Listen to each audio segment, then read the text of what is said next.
ಪರಿಸರ ಅರ್ಥಶಾಸ್ತ್ರದಲ್ಲಿ ಈ ಒಂದು ಮಾಲಿನ್ಯಕ್ಕೆ ಸಂಬಂಧಪಟ್ಟಂಗೆ ಅಥವಾ ಬಾಹ್ಯತೆಗಳಿಗೆ ಸಂಬಂಧಪಟ್ಟಂತೆ ಅಥವಾ ಈ ಮಾರುಕಟ್ಟೆ ವೈಫಲ್ಯಕ್ಕೆ ಸಂಬಂಧಪಟ್ಟಂಗೆ ನಾವು ಡಿಸ್ಕಷನ್ ಮಾಡ್ತಾ ಇದ್ವಿ.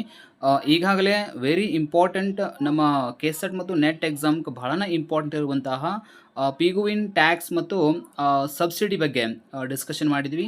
ಆಮೇಲೆ ಕೋರ್ಸ್ ಥಿಯರಿ ಬಗ್ಗೆನೂ ಕೂಡ ಡಿಸ್ಕಷನ್ ಮಾಡಿವಿ. ಅವೆರಡು ಏನು ಹೇಳ್ತಾವ ಮತ್ತು ಯಾವುದ್ರ ಬಗ್ಗೆ ಅವು ಇಂಪಾರ್ಟೆನ್ಸ್ ಕೊಡ್ತಾವ, ಸೊ ಆ ಒಂದು ಬೇಸ್ ಮೇಲೆ ನಾವು ಡಿಸ್ಕಷನ್ ಮಾಡಿದ್ವಿ. ಅದನ್ನೇ ಮುಂದುವರೆದು ಅದಕ್ಕೆ ರಿಲೇಟೆಡ್ ಇರುವಂತಹ ಕೆಲವೊಂದು ಟರ್ಮ್ಸ್ಗಳನ್ನು ಅಥವಾ ಕೆಲವೊಂದು ಶಬ್ದಗಳ ಅರ್ಥವನ್ನು ನೋಡ್ತಾ ಹೊಂಟಿವಿ ನಾವು ಈಗ. ಅವುಗಳ ಅರ್ಥ ಕ್ಲಿಯರ್ ಆಯಿತು ಅಂತಂದರೆ ನಮಗೆ ಒಂದು ಸ್ವಲ್ಪ ಕ್ಲಾರಿಟಿ ಏನು ಸಿಗುತ್ತೆ ಅಂತಂದರೆ, ನಿಜವಾಗಲೂ ಆರ್ಥಿಕತೆಯಲ್ಲಿ ಈ ಪರಿಸರದ ಮೇಲೆ ಆಗುವಂತಹ ಈ ಮಾಲಿನ್ಯವನ್ನು ನಿಯಂತ್ರಣ ಮಾಡಲಿಕ್ಕೆ ಸರ್ಕಾರನೂ ಕೂಡ ಯಾವ ರೀತಿಯಾದ ಪ್ರಯತ್ನ ಮಾಡುತ್ತೆ ಅನ್ನುವಂತಹ ವಿಷಯ ನಮಗೆ ಕ್ಲಿಯರ್ ಆಗತ್ತೆ. ಸೊ ಹಾಗಾಗಿ ಇಲ್ಲಿ ನೋಡ್ತಾ ಇರ್ಬೋದು ಏನು ಅಂತಂದ್ರೆ, ಕ್ಯಾಪ್ ಆ್ಯಂಡ್ ಟ್ರೇಡ್ ಸಿಸ್ಟಮ್ ಅಂತ ಬರುತ್ತೆ. ಸೊ ಇದು ಸ್ಪೆಷಲ್ ಇರುವಂತಹ ಒಂದು ಟರ್ಮ್. ಇದು ಮೇ ಬಿ ಕೇಳಬಹುದು, ಕ್ಯಾಪ್ ಆ್ಯಂಡ್ ಟ್ರೇಡ್ ಸಿಸ್ಟಮ್ ಅಂದರೆ ಏನು ಅಂತೇಳಿ ಕ್ವಶನ್ ಕೇಳಿ ಕೆಳಗಡೆ 4 ಆಪ್ಷನಲ್ಲಿ ಬೇರೆ ಬೇರೆ ರೀತಿಯಾಗಿ ಕೊಡಬಹುದು. ಅವಾಗ ನಮಗೆ ಈ ಕಾನ್ಸೆಪ್ಟ್ ಕ್ಲಿಯರ್ ಇತ್ತು ಅಂದರೆ, ಇದು ಹಿಂಗಂದ್ರೆ ಏನು ಅಂತೇಳಿ ಗೊತ್ತಿತ್ತು ಅಂತಂದರೆ ನಾವು ಈಸಿಯಾಗಿ ಫೈಂಡ್ ಔಟ್ ಮಾಡ್ಬೋದು ಮತ್ತು ಆನ್ಸರ್ ಕೂಡ ಮಾಡಲಿಕ್ಕೆ ಸಾಧ್ಯ ಆಗತ್ತೆ.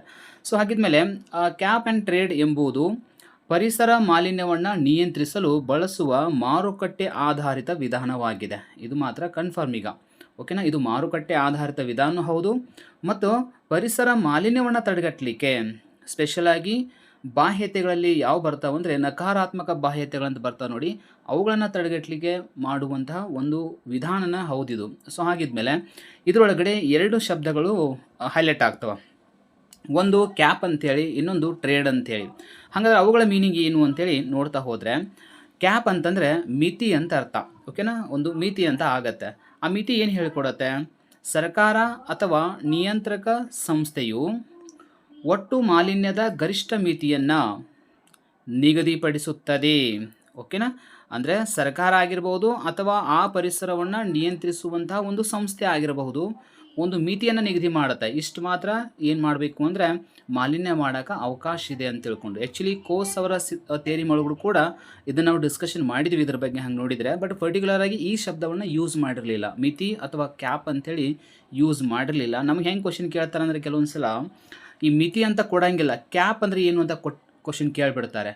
ಅವಾಗ ನಮಗೆ ಗೊಂದಲ ಉಂಟಾಗತ್ತೆ. ಅಂದರೆ ನಮಗೆ ಕಂಪ್ಲೀಟ್ ನಾಲೆಜ್ ಐತಾ ಅಥವಾ ಇಲ್ವಾ, ಅದನ್ನು ಕಂಪ್ಲೀಟಾಗಿ ಈ ವಿದ್ಯಾರ್ಥಿಗಳು ಸ್ಟಡಿ ಮಾಡಿದ್ದಾರೆ ಇಲ್ವಾ ಅನ್ನೋದನ್ನು ಟೆಸ್ಟ್ ಮಾಡ್ತಾರೆ. ಅದ್ರ ಸಲುವಾಗಿ ಕೆಲವೊಂದು ಸಲ ಡೈರೆಕ್ಟಾಗಿಯೇ ಆ ಶಬ್ದ ಅಷ್ಟೇ ಕೊಟ್ಬಿಡ್ಬೋದು. ಅವಾಗ ಅದನ್ನು ನಾವು ಫೈಂಡ್ ಔಟ್ ಮಾಡೋದು ಭಾಳ ಕಷ್ಟ ಆಗುತ್ತೆ. ಅದಕ್ಕೆ ಹೇಳ್ತೀವಿ, ನಾವು ಸಬ್ಜೆಕ್ಟನ್ನು ಯಾವುದೇ ಆಗಿರಲಿ ಡೆಪ್ತಾಗಿ ಓದಬೇಕಾಗಿದ್ದು ಅವಶ್ಯಕತೆ ಇದೆ.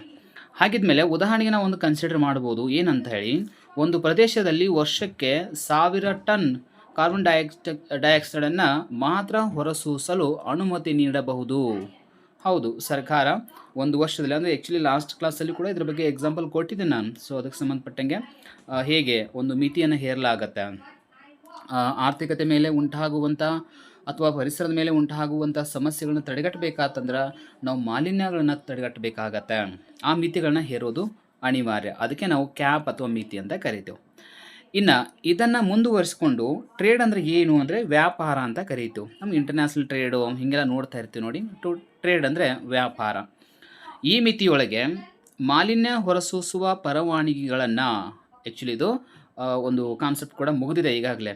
ಮಾಲಿನ್ಯ ಹೊರಸೂಸುವ ಪರವಾನಗಿಗಳನ್ನು ಅಥವಾ ಎಮಿಷನ್ ಪರ್ಮಿಟ್ಸ್ ಅಂತ ಕರಿತೀವಿ ಅದಕ್ಕೆ ನಾವು, ಸಂಸ್ಥೆಗಳಿಗೆ ಹಂಚಲಾಗತ್ತೆ. ಅಂದರೆ ಸರ್ಕಾರ ಏನು ಮಾಡತ್ತಂತಂದರೆ ಆಯಾ ಸಂಸ್ಥೆಗಳಿಗೆ ಏನು ಮಾಡತ್ತಂತಂದರೆ ಅದನ್ನು ಹಂಚಲಾಗತ್ತೆ. ಅಂದರೆ ಸಾಮಾನ್ಯವಾಗಿ ಯಾವ್ಯಾವ ಸಂಸ್ಥೆ ಅಥವಾ ಕಾರ್ಖಾನೆ ಎಷ್ಟು ಮಟ್ಟದಲ್ಲಿ ಮಾಲಿನ್ಯ ಮಾಡಲಿಕ್ಕೆ ಅವಕಾಶ ಇದೆ ಅನ್ನೋದನ್ನು ಕನ್ಫರ್ಮ್ ಮಾಡತ್ತೆ. ಸೊ ಅದನ್ನು ಹೇಳಿಕೊಡುವಂಥದ್ದೇ ಈ ಒಂದು ಟ್ರೇಡು. ಆದರೆ ಇದು ಮಿತಿ ಆಗಿರುತ್ತೆ. ಆ ಮಿತಿ ನಂತರ ಬರುವಂಥದ್ದು ಏನು ಅಂತಂದರೆ ಟ್ರೇಡ್. ಅದನ್ನು ಹೇಗೆ ನಾವು ಮಾಡ್ತೀವಿ ಅಂದರೆ ಡಿವೈಡ್ ಮಾಡ್ತೀವಿ ಅಂದರೆ, ಕಡಿಮೆ ಮಾಲಿನ್ಯ ಉಂಟು ಮಾಡುವ ಸಂಸ್ಥೆಗಳು ಏನು ಮಾಡ್ಬೋದು, ತಮ್ಮ ಉಳಿದ ಪರವಾನಗಿಗಳನ್ನು ಮಾರಬಹುದು. ಇದ್ರ ಬಗ್ಗೆ ಅಂತೂ ಕಂಪ್ಲೀಟ್ ಇನ್ಫಾರ್ಮೇಷನ್ ಲಾಸ್ಟ್ ಕ್ಲಾಸಲ್ಲಿ ಕೊಟ್ಟಿದ್ದೆ ನಾನು. ಜೊತೆಗೆ ಹೆಚ್ಚು ಮಾಲಿನ್ಯ ಉಂಟು ಮಾಡುವ ಸಂಸ್ಥೆಗಳು ಹೆಚ್ಚುವರಿ ಪರವಾನಗಿಗಳನ್ನು ಏನು ಮಾಡ್ಬೋದು, ಖರೀದಿಸಬೇಕು ಅಥವಾ ಖರೀದಿ ಮಾಡಬಹುದು ಅಂತೇಳಿ ಅರ್ಥ. ಅಂದರೆ ಸರ್ಕಾರ ಒಂದು ಸಲ 1000 ಟನ್‌ದಷ್ಟು ಕಾರ್ಬನ್ ಡೈಆಕ್ಸೈಡು ಅಥವಾ ಮಾಲಿನ್ಯ ಮಾಡಲಿಕ್ಕೆ ಅವಕಾಶ ಕೊಡ್ತು ಅಂದರೆ ಅದನ್ನು ಎಲ್ಲ ಸಂಸ್ಥೆಗಳಲ್ಲಿ ಅಥವಾ ಕಾರ್ಖಾನೆಗಳಿಗೆ ಹಂಚಲಾಗತ್ತೆ. 10 ಟನ್‌ದಷ್ಟು ಮಾಡಬಹುದು ಅಂತ ಮಿತಿಯನ್ನು ಕೊಟ್ಬಿಡತ್ತೆ. ಅವು ಅಷ್ಟು ಮಿತಿಯಷ್ಟು ಮಾಲಿನ್ಯ ಮಾಡಿದರೆ ಓಕೆ, ಕಡಿಮೆ ಮಾಡಿದ್ದು ಅಂದರೆ ಉಳಿದದ್ದನ್ನು ಇನ್ನೊಬ್ಬರಿಗೆ ಮಾರಾಟ ಮಾಡ್ಬೋದು. ಸೊ ಇದು ಒಂದು ಈಗಾಗಲೇ ನಾವು ಡಿಸ್ಕಷನ್ ಮಾಡಿರುವಂಥದ್ದು ಇರುತ್ತೆ, ಅದ್ರ ಬಗ್ಗೆ ಜಾಸ್ತಿ ಟೈಮ್ ತೆಗೆದುಕೊಳ್ಳೋದು ಬೇಡ. ನೆಕ್ಸ್ಟು ಇದರ ಕಾರ್ಯನಿರ್ವಹಣೆ ಹೆಂಗಾಗತ್ತೆ? ಎಸ್, ಸರ್ಕಾರ ಏನು ಮಾಡತ್ತೆ, ಮೊದಲಿಗೆ ಕ್ಯಾಪನ್ನು ನಿಗದಿಪಡಿಸುತ್ತೆ. ಅಂದರೆ ಎಷ್ಟು ಮಿತಿ 1000 ಅಂತೇಳಿ ನಿಗದಿಪಡಿಸುತ್ತೆ. ಪರವಾನಗಿಗಳನ್ನು ಹಂಚುತ್ತದೆ. ಅಂದರೆ ಆಗಲೇ ಹೇಳಿದಂಗೆ ಟ್ರೇಡ್ ಅಂತಂದು ಮಾಡಿ ಏನು ಮಾಡುತ್ತೆ, ಪರವಾನಗಿಗಳನ್ನು ಅವರವರಿಗೆ ಹಂಚಿಕೆ ಮಾಡುವಂಥ ಕೆಲಸ ಮಾಡುತ್ತೆ. ಅದಾದಮೇಲೆ ಸಂಸ್ಥೆಗಳು ಮಾಲಿನ್ಯ ಪ್ರಮಾಣವನ್ನು ಕಡಿಮೆ ಮಾಡಲು ಪ್ರಯತ್ನಿಸುತ್ತವೆ. ಯಾಕಂದ್ರೆ ಈಗ ಸರ್ಕಾರ ಇಷ್ಟು ನಿಗದಿ ಮಾಡಿದೆ. ಈಗ ಫಾರ್ ಎಕ್ಸಾಂಪಲ್ ನಮ್ಮ ಸಂಸ್ಥೆಗೆ 10 ಟನ್‌ದಷ್ಟು ಕಾರ್ಬನ್ ಡೈಆಕ್ಸೈಡ್ ಮಾತ್ರ ನಾವು ಮಾಲಿನ್ಯ ಮಾಡಲಿಕ್ಕೆ ಅವಕಾಶ ಕೊಟ್ಟಿದೆ. ಹಾಗಾಗಿ ಆದಷ್ಟು ಇದನ್ನು ಕಡಿಮೆ ಮಾಡಿದರೆ ನಮಗೆ ಲಾಭ ಇದೆ ಅಂತ ತಿಳ್ಕೊಂಡು ಅದನ್ನು ಕಡಿಮೆ ಮಾಡಲಿಕ್ಕೆ ಸ್ಟಾರ್ಟ್ ಮಾಡ್ತವ. ಇನ್ನು ಉಳಿದ ಪರವಾನಗಿಗಳನ್ನು ಮಾರುಕಟ್ಟೆಯಲ್ಲಿ ಮಾರಾಟ ಮಾಡಬಹುದು ಮತ್ತು ಒಟ್ಟು ಮಾಲಿನ್ಯ ಕ್ಯಾಪ್ಗಿಂತ ಹೆಚ್ಚಾಗುವುದಿಲ್ಲ. ಅಂದರೆ ಈಗಾಗಲೇ ಮಿತಿಯನ್ನು ಏನು ಹಾಕಿದಾರಲ್ಲ ಅದಕ್ಕಿಂತ ಹೆಚ್ಚು ಮಾಡೋಕ್ಕಂತೂ ಬರೋಂಗಿಲ್ಲ, ಕಡಿಮೆ ಮಾಡ್ಬೋದು. ಒಂದು ವೇಳೆ ಹೆಚ್ಚು ಮಾಡಿದ್ರೆ ಅದನ್ನು ಆ ಪರವಾನಗಿಯನ್ನು ಬೇರೆ ಸಂಸ್ಥೆಯಿಂದ ಖರೀದಿ ಮಾಡಬೇಕಾಗತ್ತೆ. ಸೊ ಹೀಗೆಲ್ಲ ಇರುತ್ತಲ್ಲ, ಸೊ ಆ ಒಂದು ಸಿಸ್ಟಮ್ಗೆ ಸಂಬಂಧಪಟ್ಟಂಗೆ ಇರುವಂಥದ್ದು. ಅಂದರೆ ಇದು ಒಟ್ಟಾರೆಯಂಗೆ ಹೆಂಗಿರುತ್ತೆ ಅಂದರೆ ಕ್ಯಾಪ್ ಆ್ಯಂಡ್ ಟ್ರೇಡ್ ಸಿಸ್ಟಮ್ ಅಂದ್ರೆ ಹೇಳಬೇಕಂದ್ರೆ ಸಿಂಪಲಾಗಿ ಹೇಳಬೇಕಂದ್ರೆ ಈಗಾಗಲೇ ಸರ್ಕಾರ ಕೊಟ್ಟಿರುವಂತಹ 10,000 ಟನ್‌ದಷ್ಟು ಕಾರ್ಬನ್ ಡೈಆಕ್ಸೈಡ್ ಬಿಡಬಹುದು. ಇದಕ್ಕಿಂತ ಹೆಚ್ಚಿಗೆ ಬಿಡೋಂಗಿಲ್ಲ. ಇದರೊಳಗಡೆ ಏನು ಮಾಡಲಾಗುತ್ತೆ, ಎಲ್ಲ ಸಂಸ್ಥೆಗಳಿಗೆ ಇಂತಿಷ್ಟು ಪ್ರಮಾಣ ಅಂತ ನಿಗದಿಪಡಿಸಲಾಗಿರುತ್ತೆ. ಯಾವುದು ಹೆಚ್ಚು ಮಾಲಿನ್ಯ ಮಾಡುತ್ತೋ ಅದು ಕಡಿಮೆ ಮಾಲಿನ್ಯ ಮಾಡಿರುವಂತಹ ಸಂಸ್ಥೆಯಿಂದ ಆ ಪರವಾನಗಿಯನ್ನು ಖರೀದಿ ಮಾಡುವಂಥ ಅವಕಾಶ ಇರುತ್ತೆ ಅಂತ ಹೇಳೋದೇ ಕ್ಯಾಪ್ ಆ್ಯಂಡ್ ಟ್ರೇಡ್ ಸಿಸ್ಟಮ್ ಆಗಿದೆ. ಒಂದು ಉದಾಹರಣೆ ನೋಡ್ಕೊಂಡ್ಬಿಟ್ರೆ ನಮ್ಗೆ ಕ್ಲಿಯರ್ ಆಗಿಬಿಡತ್ತೆ. ಕಂಪನಿ ಎಗೆ 100 ಟನ್ ಮಾಲಿನ್ಯಕ್ಕೆ ಅನುಮತಿ ಇದೆ. ಅಂದರೆ ಆ್ಯಕ್ಚುಲಿ 1000 ಅಂದರೆ ಇಡೀ ದೇಶಕ್ಕೆ ಸಂಬಂಧಪಟ್ಟಂಗೆ ಒಂದು ಸಂಸ್ಥೆಗೆ ಇಷ್ಟು ಅವಕಾಶ ಕೊಡಲಾಗಿದೆ. ಆದರೆ ಅದು ಕೇವಲ ಏನು ಮಾಡಿದೆ, ಈಗ 80 ಟನ್‌ದಷ್ಟು ಮಾತ್ರ ಮಾಲಿನ್ಯವನ್ನು ಹೊರಸೂಸಿದೆ. ಉಳಿದ 20 ಟನ್ ಪರವಾನಗಿಯನ್ನು ಏನು ಮಾಡ್ಬೋದು, ಬಿಗೆ ಮಾರಾಟ ಮಾಡ್ಬೋದು. ಆದರೆ ಬಿ ಏಕೆ ಖರೀದಿ ಮಾಡತ್ತಂದರೆ ಬಿಗೆ ಕೂಡ ಏನು ಮಾಡಿದ್ದಾರೆ 100 ಟನ್‌ದಷ್ಟು ಪರವಾನಗಿ ಇದೆ. ಬಟ್ ಇದೇನು ಮಾಡಿದೆ, ಈಗ 120ದಷ್ಟು ಏನು ಮಾಡಿದೆ, ಟನ್‌ದಷ್ಟು ಮಾಲಿನ್ಯ ಮಾಡಿಬಿಟ್ಟಿದೆ.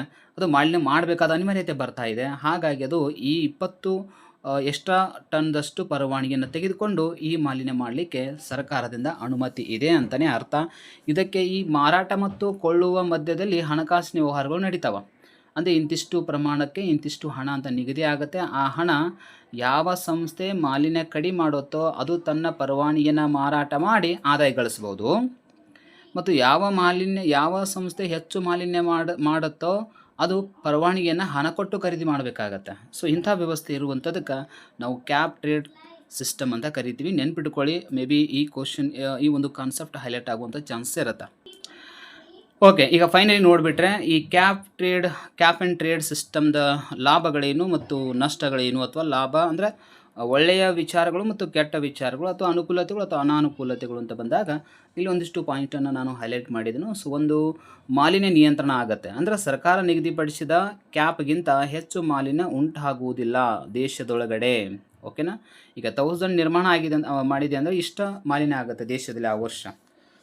ಇದಕ್ಕಿಂತ ಹೆಚ್ಚು ಮಾಡೋಕ್ಕೆ ಬರೋಂಗಿಲ್ಲ, ಯಾಕಂದರೆ ಪರವಾನಗಿ ತೆಗೆದುಕೊಂಡಿರಂಗಿಲ್ಲಲ್ಲ. ಸೊ ಹಾಗಾಗಿ ನೆಕ್ಸ್ಟು ವೆಚ್ಚ ಪರಿಣಾಮಕಾರಿ ಆಗುತ್ತೆ. ಕಾಸ್ಟ್ ಎಫೆಕ್ಟಿವ್ ಯಾಕಾಗತ್ತಂದರೆ ಮಾಲಿನ್ಯವನ್ನು ಕಡಿಮೆ ಮಾಡಲು ಕಡಿಮೆ ವೆಚ್ಚ ಹೊಂದಿರುವ ಸಂಸ್ಥೆಗಳು ಹೆಚ್ಚು ಕಡಿತಗೊಳಿಸಬಹುದು. ಹೌದು, ಅಂದರೆ ಮಾಲಿನ್ಯ ಹೆಚ್ಚು ಮಾಡಿ ತಮ್ಮ ಪರವಾನಗಿಯನ್ನು ಲಾಸ್ ಮಾಡ್ಕೊಳ್ಳೋಕ್ಕಿಂತನೂ ಮಾಲಿನ್ಯ ಕಡಿಮೆ ಮಾಡಿ ತಮ್ಮ ಪರವಾನಗಿಯನ್ನು ಬೇರೆಯವ್ರಿಗೆ ಮಾರಾಟ ಮಾಡಿದರೆ ಆದಾಯ ಆದರೂ ಬರುತ್ತಲ್ಲ. ಸೊ ಹೀಗೆ ವಿಚಾರ ಮಾಡಿ ಮಾಲಿನ್ಯ ನಿಯಂತ್ರಣ ಮಾಡುವಂಥ ಕೆಲಸನೂ ಕೂಡ ಅವು ಮಾಡಬಹುದು ಅಂತ ಅರ್ಥ. ಇನ್ನು ಸ್ವಚ್ಛ ತಂತ್ರಜ್ಞಾನಕ್ಕೆ ಉತ್ತೇಜನ ಸಿಗುತ್ತೆ. ಯಾಕೆಂದರೆ ಇದನ್ನು ಕೂಡ ನಾನು ಹೇಳಿದ್ದೆ, ನಂಗೆ ನೋಡಿದರೆ ಸಂಸ್ಥೆಗಳು ಹೊಸ ಪರಿಸರ ಸ್ನೇಹಿ ತಂತ್ರಜ್ಞಾನಗಳನ್ನು ಅಳವಡಿಸಿಕೊಳ್ಳಲು ಪ್ರೇರೇಪಿತವಾಗುತ್ತವೆ. ಯಾಕಂದ್ರೆ ಈಗಾಗಲೇ ಸರ್ಕಾರ ನೀಡಿರುವಂತಹ ಪರವಾನಗಿಯನ್ನು ಬಳಕೆ ಮಾಡಿಕೊಂಡು ಅದನ್ನು ಕಡಿಮೆ ಮಾತ್ರ ಬಳಕೆ ಮಾಡಿಕೊಂಡು ಉಳಿದದ್ದನ್ನು ಮಾರಾಟ ಮಾಡಿ ಆದಾಯ ಗಳಿಸುವ ಉದ್ದೇಶದಿಂದ ಒಳ್ಳೆಯ ಸುಧಾರಿತ ಟೆಕ್ನಾಲಜಿಯನ್ನು ಯೂಸ್ ಮಾಡಿ ಮಾಲಿನ್ಯವನ್ನು ಸಾಧ್ಯದಷ್ಟು ಕಡಿಮೆ ಮಾಡಲಿಕ್ಕೆ ಅವು ಉತ್ತೇಜನಕಾರಿ ಆಗ್ತವೆ ಅಥವಾ ಅದನ್ನು ಮಾಡಬೇಕಂತ ಅಂದ್ಕೊಳ್ತವೆ.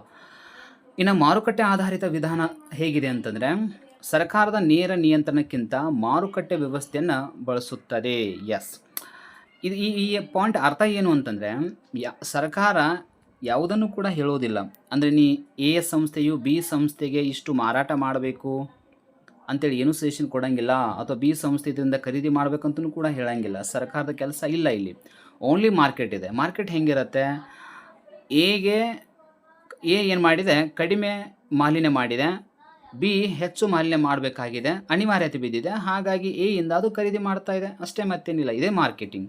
ಇಲ್ಲಿ ಸರ್ಕಾರದ ಏನೂ ಪಾತ್ರ ಇಲ್ಲ ಅಂತ ಅರ್ಥ.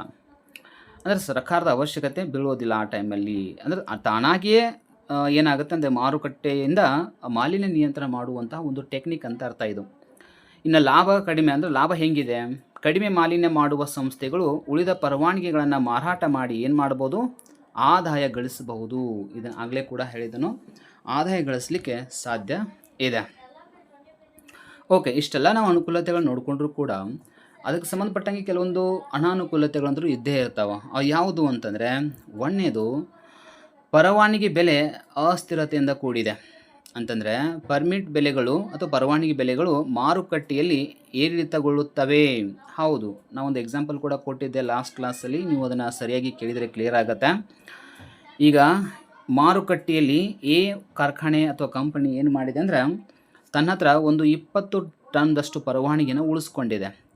ಉಳಿದ ಯಾವುದೇ ಕಾರ್ಖಾನೆ ಅಥವಾ ಏನು ಸಂಸ್ಥೆ ಉಳಿಸ್ಕೊಂಡಿಲ್ಲ, ಅವುಗಳಿಗೆ ಪರವಾನಗಿ ಅವಶ್ಯಕತೆ ಬಂದುಬಿಟ್ಟಿದೆ. ಈಗ ಅವಾಗ ಅವು ಏನು ಮಾಡ್ತಾವ, ಎಲ್ಲನೂ ಕೂಡ ಇದನ್ನು ಖರೀದಿ ಮಾಡಲಿಕ್ಕೆ ಬಂದುಬಿಡ್ತಾವ. ಆವಾಗ ಇದು ಏನು ಮಾಡ್ಬೋದು, ಎ ಕಂಪನಿ ಇದರ ಬೆಲೆಯನ್ನು ಹೆಚ್ಚು ಮಾಡಿಬಿಡ್ಬೋದು. ಓಕೆನಾ. ಸೊ ಇದು ಟ್ರೇಡ್ ಸ್ಟಾರ್ಟ್ ಆಯ್ತಲ್ಲ ಅಲ್ಲಿ, ಹಂಗಾದ್ರೆ ಸೊ ಹೀಗಾಗಿ ಬೆಲೆಗಳು ಏರಿಳಿತ ಆಗುವಂಥ ಸಾಧ್ಯತೆ ಇರುತ್ತೆ. ಕೆಲವೊಂದು ಸಲ ಕೆಲವು ಸಂಸ್ಥೆಗಳಿಗೆ ನಷ್ಟನೂ ಆಗ್ಬೋದು, ಕೆಲವು ಸಂಸ್ಥೆಗಳಿಗೆ ಲಾಭನೂ ಆಗ್ಬೋದು.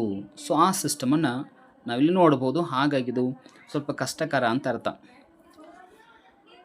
ಇನ್ನು ಆರಂಭಿಕ ನಿಗದಿಪಡಿಸುವುದು ಕಷ್ಟಕರ.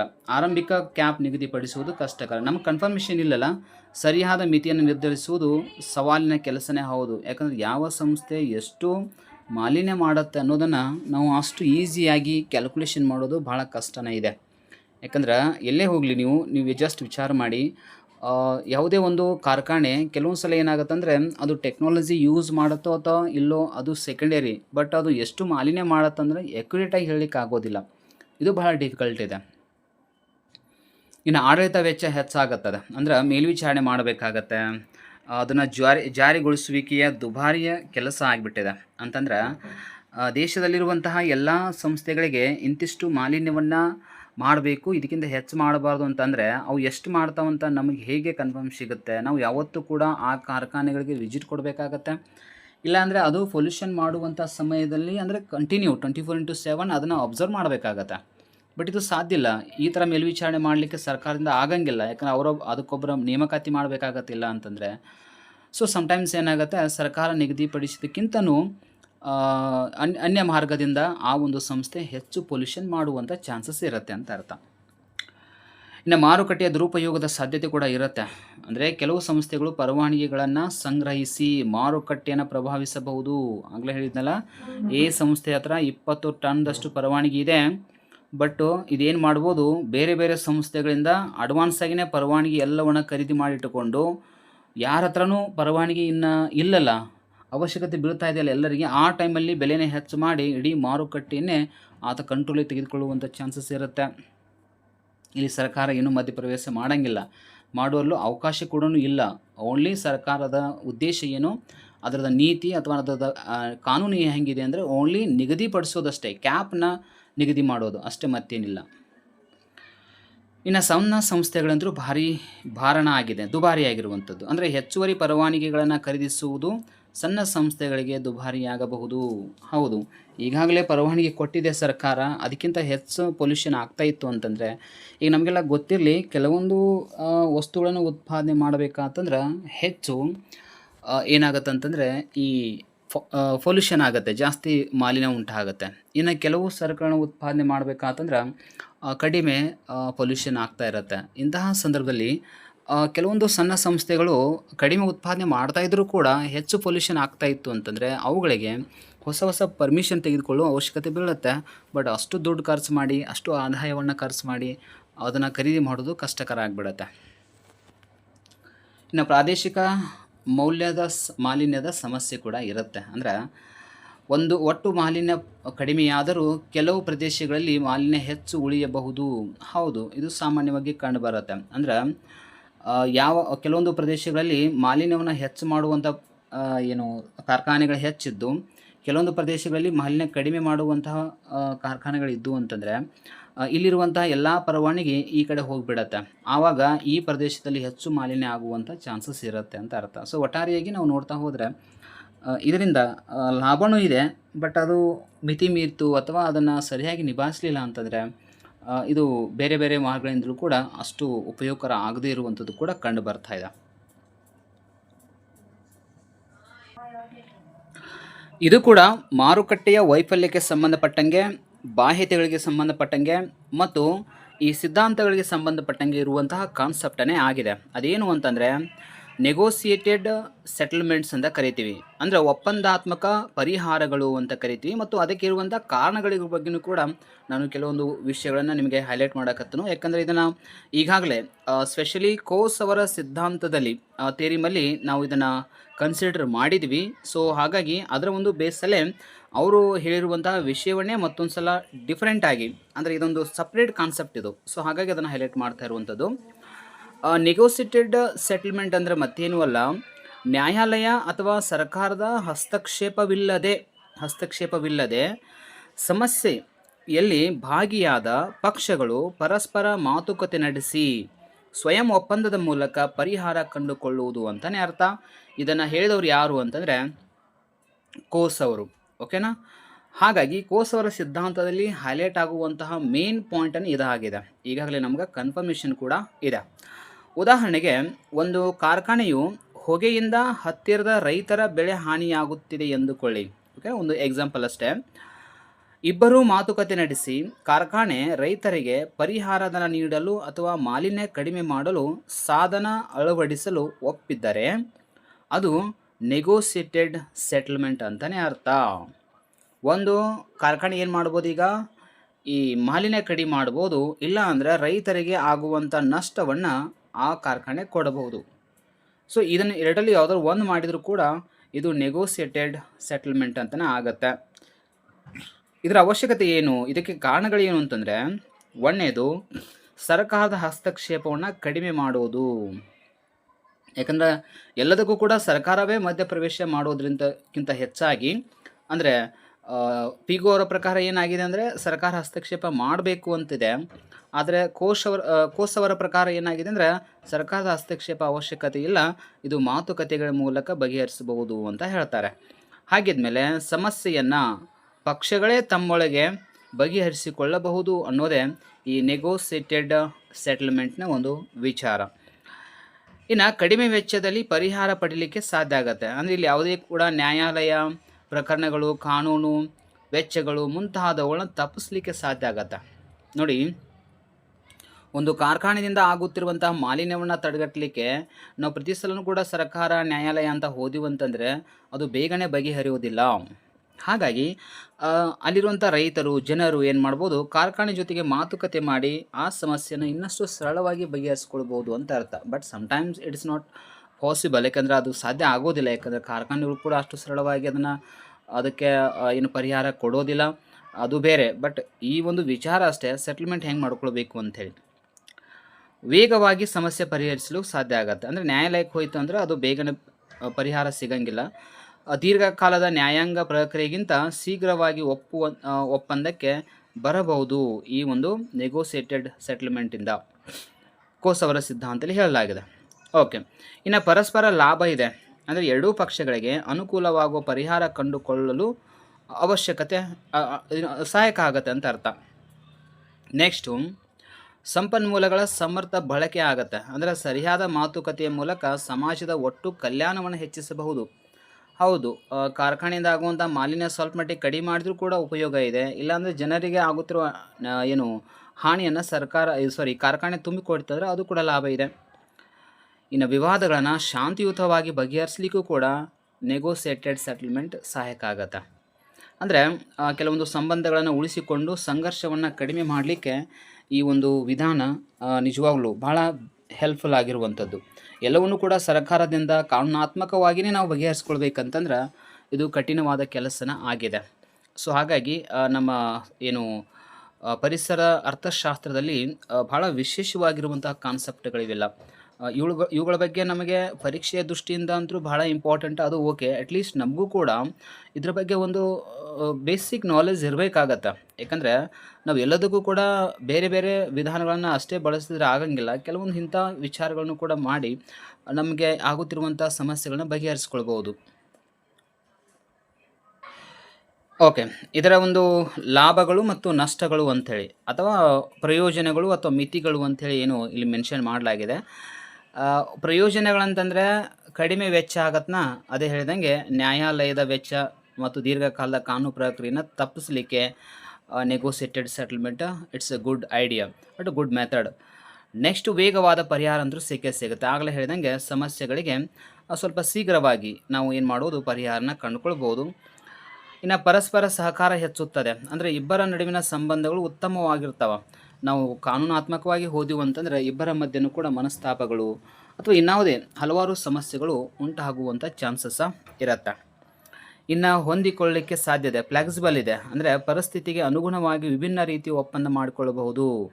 ಅಂದರೆ ಕೆಲವೊಮ್ಮೆ ಈ ಕಾರ್ಖಾನೆ ಏನು ಭಾಳ ಪೊಲ್ಯೂಷನ್ ಮಾಡ್ತಾ ಇದೆ, ಈ ಪೊಲ್ಯೂಷನ್ ಮಾಡೋದ್ರಿಂದ ಜನರಿಗೆ ಭಾಳ ನಷ್ಟ ಆಗ್ತಾಯಿದೆ ಅಂದರೂ ಕೂಡ ಕೆಲವೊಂದು ಸಲ ಕನಿಕರದಿಂದ ಅಥವಾ ಇನ್ನಾವುದೇ ಮಾರ್ಗದಿಂದ ಸ್ವಲ್ಪ ಮಟ್ಟಿಗೆ ಕಡಿಮೆ ಪರಿಹಾರವನ್ನು ಕೇಳಿಕೊಂಡು ಕೂಡ ಇದನ್ನ ಸೆಟಲ್ಮೆಂಟ್ ಮಾಡ್ಕೊಳ್ಳಿಕ್ಕೆ ಅವಕಾಶ ಇದೆ ಅಂತ ಅರ್ಥ.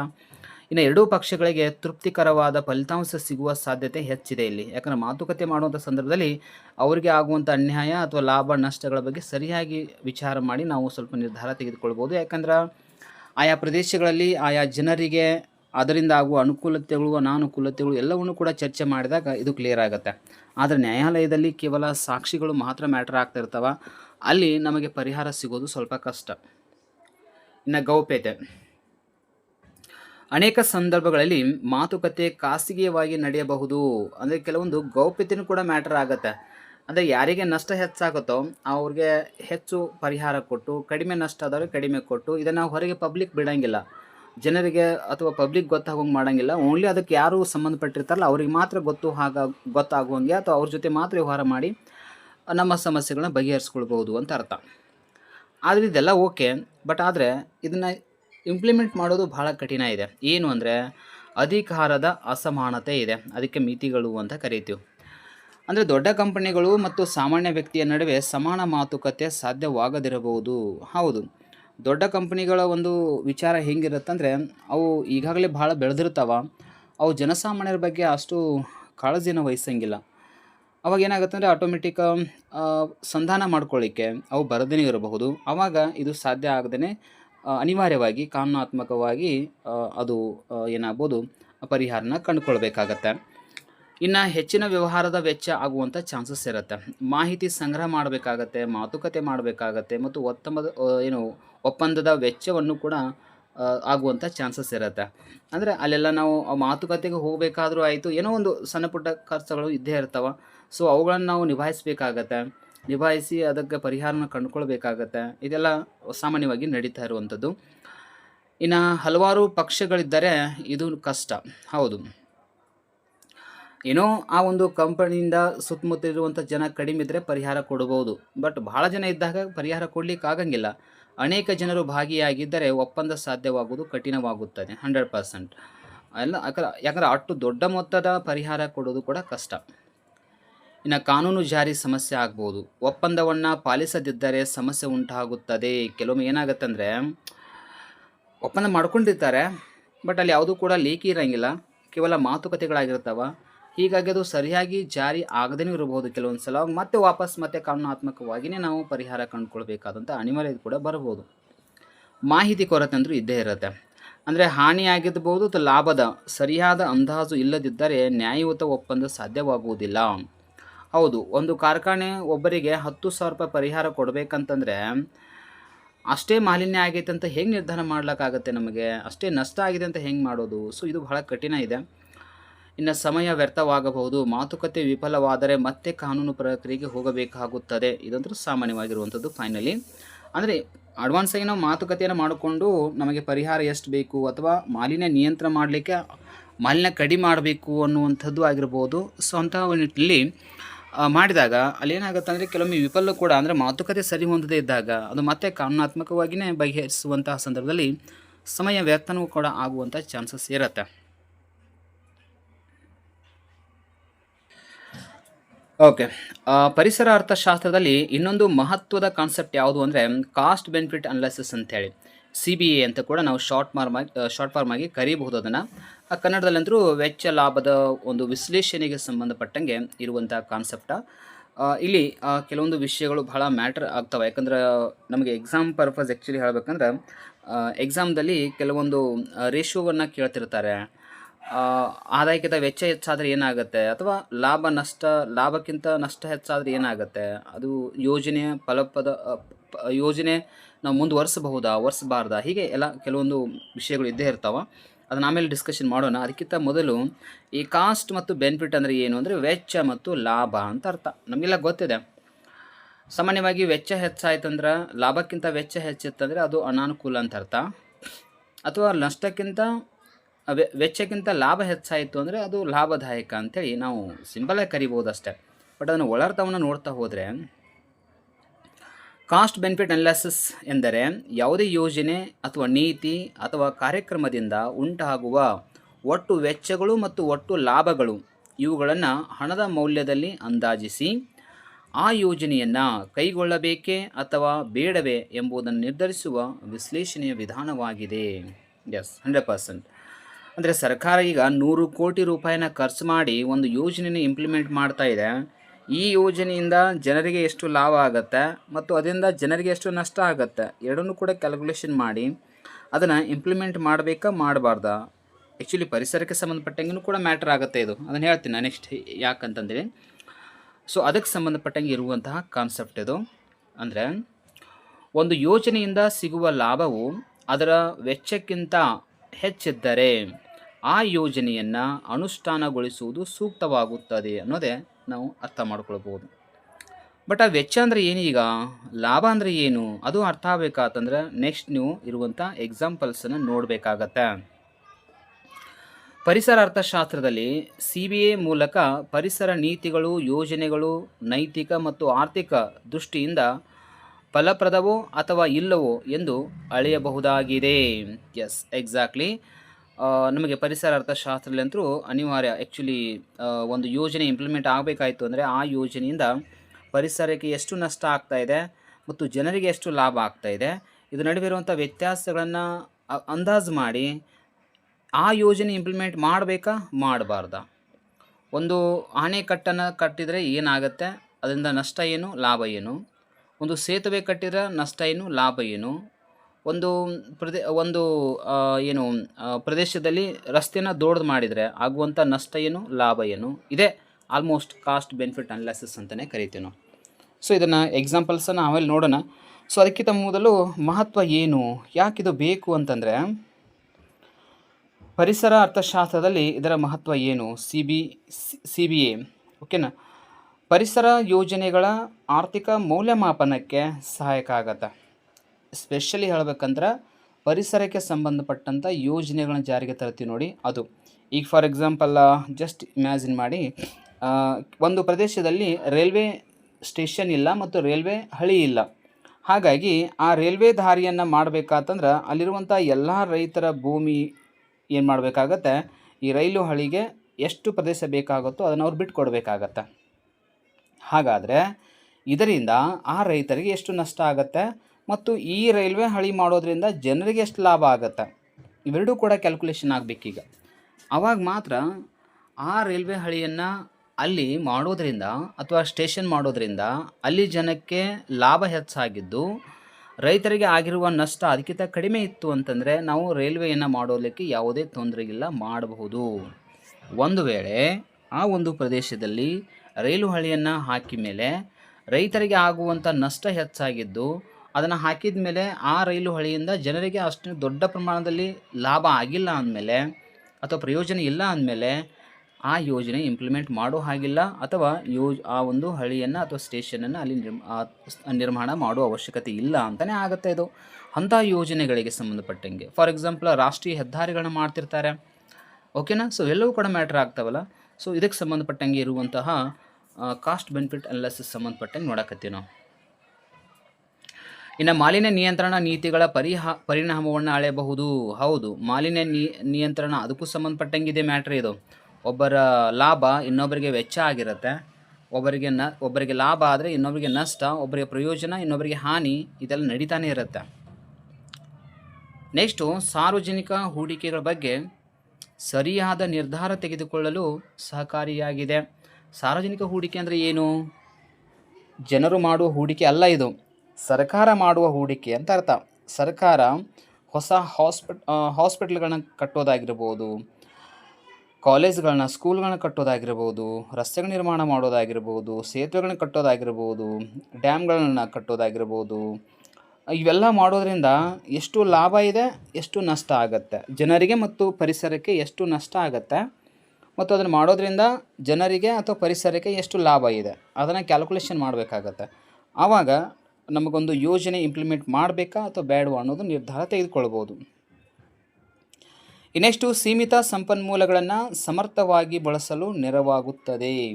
ಹೌದು, ಸೀಮಿತ ಸಂಪನ್ಮೂಲ ಅಂದ್ರೆ ಈ ಫಾರ್ ಎಕ್ಸಾಂಪಲ್ ಅದು ಹಣನೇ ಇರ್ಬೋದು ಅಥವಾ ಪ್ರದೇಶನೇ ಇರ್ಬೋದು, ಏನೇ ಇರಲಿ, ಅದನ್ನು ಎಷ್ಟು ಮಟ್ಟಿಗೆ ನಾವು ಬಳಸಿದರೆ ಅದರಿಂದ ಲಾಭ ಹೆಚ್ಚಾಗುತ್ತೆ, ಬಳಸಲಿಲ್ಲ ಅಂದರೆ ನಷ್ಟ ಎಷ್ಟಾಗುತ್ತೆ, ಅದನ್ನು ಕೂಡ ಕ್ಯಾಲ್ಕುಲೇಷನ್ ಮಾಡೋಕ್ಕೆ ಅವಕಾಶ ಇದೆ.